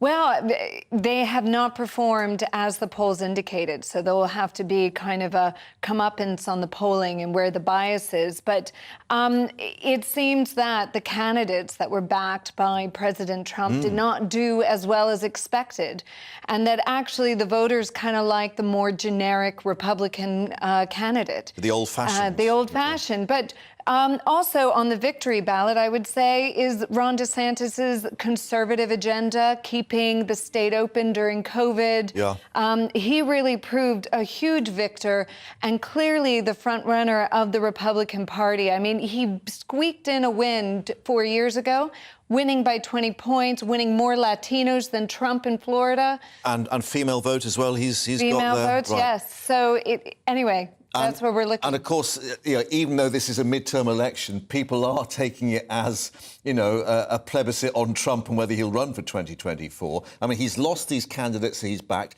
and DeSantis doing very well. What does that mean for Tuesday when we're expecting he may make some kind of announcement? He'll make the announcement. It's all along. It's expected. It was expected when the day that he stepped out of the presidency. Right. So I think here is, listen, the polls are always not reliable, and we've learned that a lot in recent years. America remains divided. Yeah. And the results reflects that reality. The House, the Republicans will take it. The question is by how much. The Senate is up for grabs, and this may extend. We may not know until the middle of December. Because Georgia still hasn't returned. Georgia is going to be doing probably a runoff on December 6th. Right. And when you count that runoff, it may take several days. The governorships, we see the star of the evening, Ron DeSantis, as mentioned. Yeah. He sealed his role as a national candidate, as a national contender. He complicates Trump's comeback. And 3, Ron DeSantis remains the greatest threat to the Democratic Party in the 2024 election. And where does it leave the Democrats? Because, you know, there was the expected wipeout, perhaps as a plebiscite on Biden himself and maybe declining powers, some saying, and the confusion and chaos and so on? If they do keep the Senate, that gives them a desperately needed lifeline for the next 2 years. If it winds even if it's by one vote, even if it's by one vote, he still has that. It'll be a critical one vote. But on the other side, if they do lose, you can speak about a lame duck presidency for the following 2 years. Well, here's a thought. Even if you don't take the Senate and Democrats hold it by one vote, the Republicans won't be that unhappy to have 2 years of what they still see as a lame duck president, even though he's still got some political control. Yes, it will be all about obstructing any kind of radical agenda from Joe Biden. It will be preventing them from getting through things like packing the Supreme Court with more justices. But the Republicans... Which is what the Republicans have done previously, one has to say. And I would say both sides do okay. that. But it is about, you know, in my opinion, needs to be playing for the long game. And I think that this definitely underlines it for Republicans that we need to move on from the Trump era. We have a definitive leader who can unite a diverse base. Yeah. You have to think of Florida. Florida actually is like a mini America. It represents all different demographics from across the country. So it makes him a very strong contender in 2024. And some relief that this has taken place without any kind of public disorder or disruption and the suggestions that people will be calling out, you know, wrong votes and all sorts of shenanigans. Doesn't seem to have happened so far. There have been a few instances in Maricopa County and Philadelphia where people are raising questions about, you know, machines running out of paper and ink and that sort of thing. But so far, so good. And you know, I hope, you know, for the sake of the country, we don't have any of that. Yeah, and Biden was saying, you know, this is a vote on democracy. And clearly worries that it was a divided nation, particularly over what Trump had said, and, of course, thinking back to what happened on Capitol Hill. Did he over-egg that? America remains a divided country. I think those should have been his words. His words should remain a divided country, and we have to try to achieve some form of basic national consensus. And his 2 years as president, he has struggled to do so. In my opinion, had he stayed more to the center, he would have yielded more results and dividends. The fact is that he was swept to the left of his own party, and as a result, we see greater division. And so that's what 2024, whoever wins that election, the presidency, it literally has to be someone who can achieve some kind of form of basic national consensus, which the country has not seen in a very long time. Yeah, and is it about the economy, stupid, as we remember those Clinton years? It's not all about the economy. Right. It has a lot to do with politics, social issues, cultural issues, religious issues. When that statement was made, it was attributed to President Clinton in 1992, the beginning of a new generation. His campaign manager, in the post-Cold War period. We're learning now that it's all not about the economy. If you look at places like China and leaders like Xi Jinping, for him, it's not all about the economy. He's willing to sacrifice elements of the economy to centralize and to retain political power. Right. And you see that throughout the world. This is perhaps an unfair question, but is Biden capable of carrying on for another 2 years? Well, it depends upon his health. And, you know, so far, there's many instances where people have questioned his health. I mean, seriously, it needs to be, you're the president of the United States, you need to question his health. And many times there's been incidences that have led credibility about his state of mind. And what about this aspect of generational change, that DeSantis is a far younger man than Trump, and he brings perhaps a different demographic? You know, are we seeing a bit of a sea change in US politics here? Yes, I think this is a pivotal point. I see kind of also this midterm election being kind of the overtime for the 2020 election. Right. In the sense that the country has underlined the fact that anybody who denied the 2020 outcome did not get the votes and did not get into power, at least not the vast majority of them. And so there's a clear message now being sent to Republicans that anybody who questions the 2020 election will not get elected. And so that's gone. That's gone. Right, OK. That's gone. And the Republican Party has to honestly look within itself and be like, OK, we've held on to these coattails of Trump for a long time, but now it's time to move on.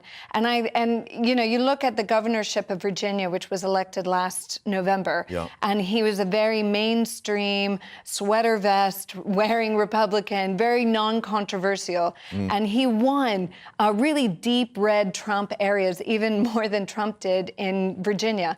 And so we do have a record of what we can run on to be successful. It's just a matter if the party can get behind that. OK. And talking of generational change, there was even mention about the Democrats looking at Hillary Clinton again. I mean, would that really be a serious possibility? That would be a sign of desperation, because if you look at, there's been key critical elections in American history. 1960, John F. Kennedy marks a new generation. 1992, Bill Clinton marks a new generation.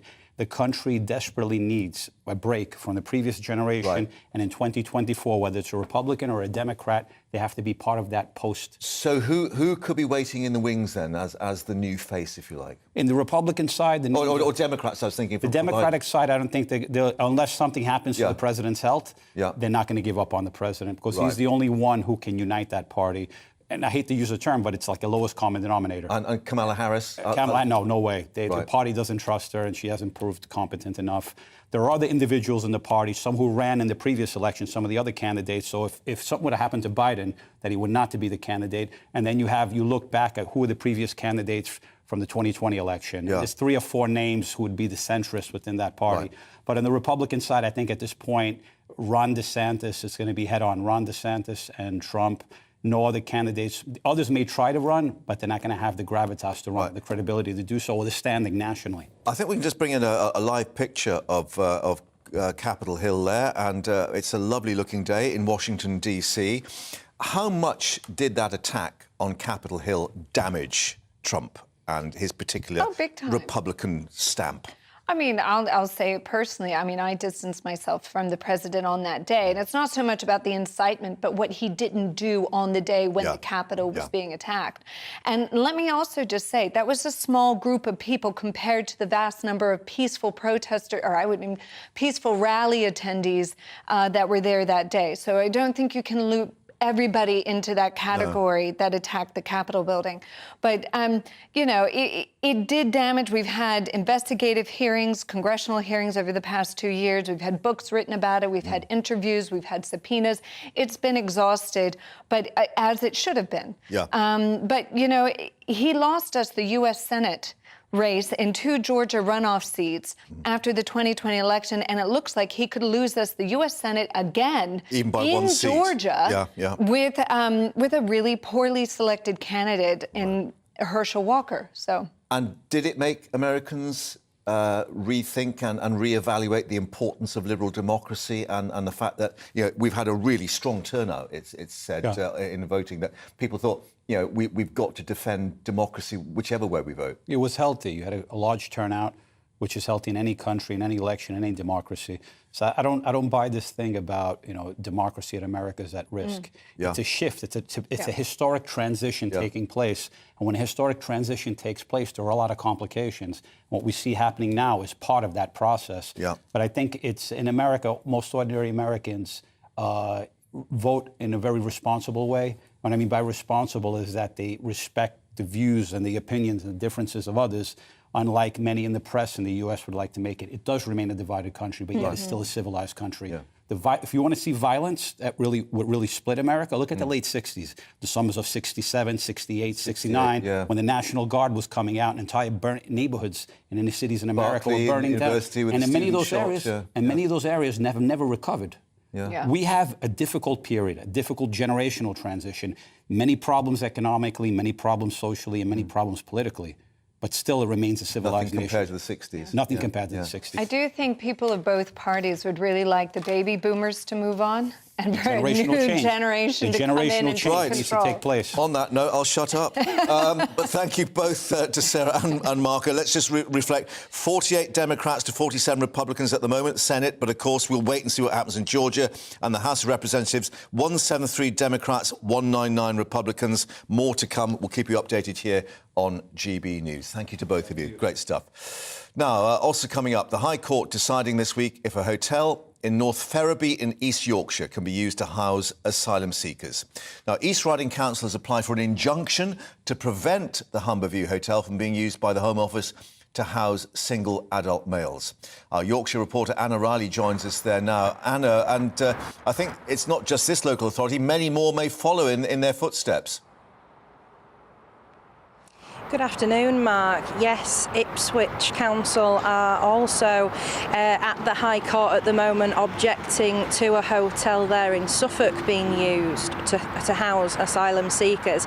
Here in East Yorkshire, in North Ferriby, the East Riding Council are saying that using this hotel for 77 male asylum seekers in the 95 rooms of this hotel would amount to a change in planning permission, and they're arguing that there's just not enough amenities around here. There's less than 4,000 people that live here. It's a small village, and there's only a couple of shops more than a mile away from the hotel. And they're also saying there's not enough healthcare infrastructure in place either for these people.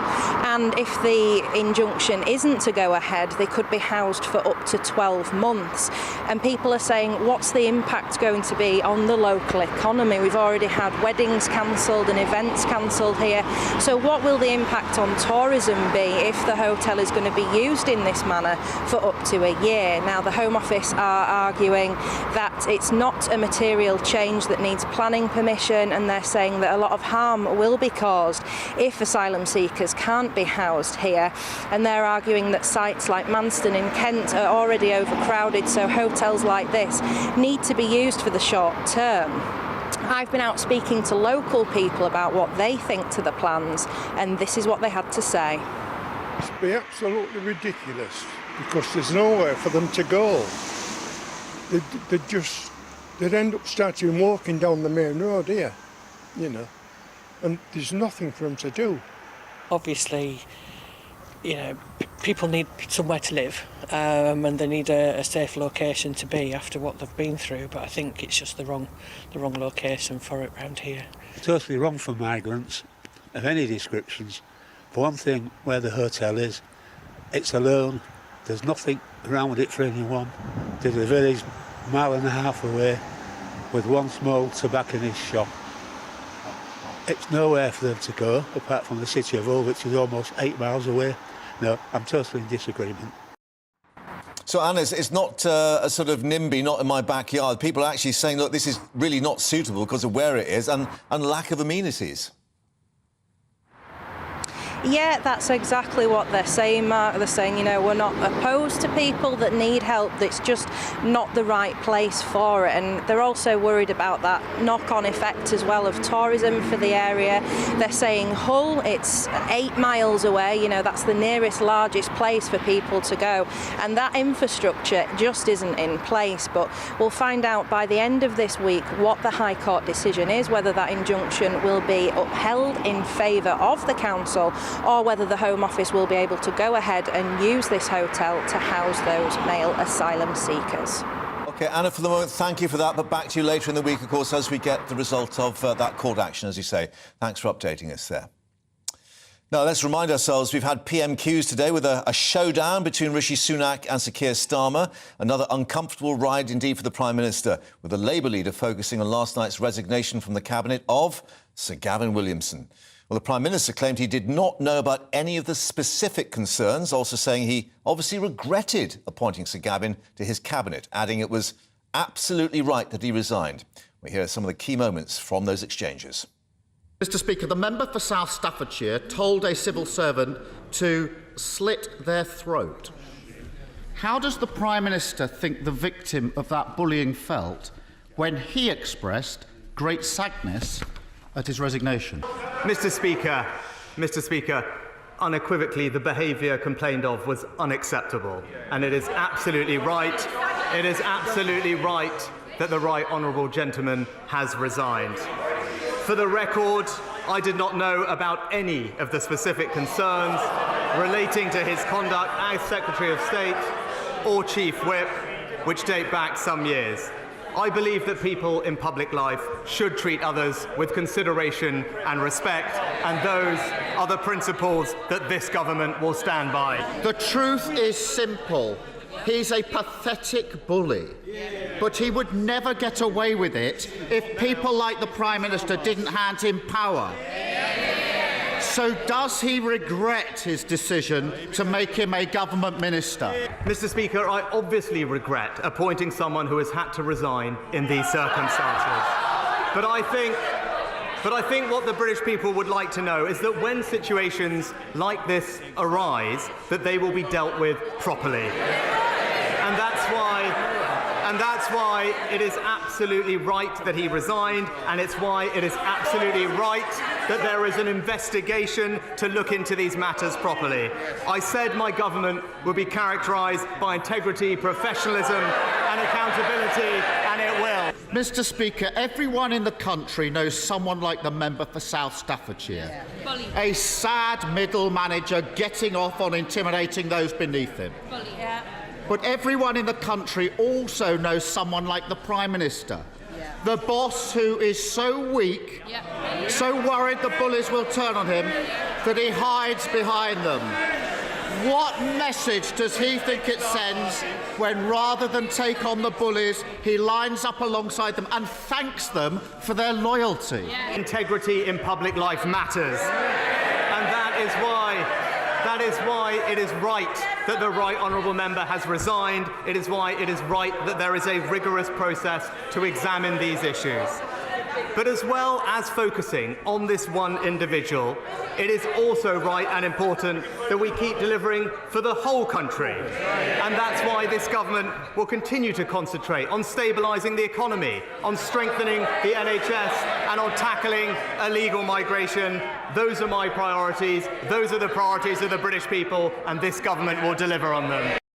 The spirited exchanges of Prime Minister's questions earlier. Now, let's bring you the breaking news. We're being told that UK's nurses are to go on strike.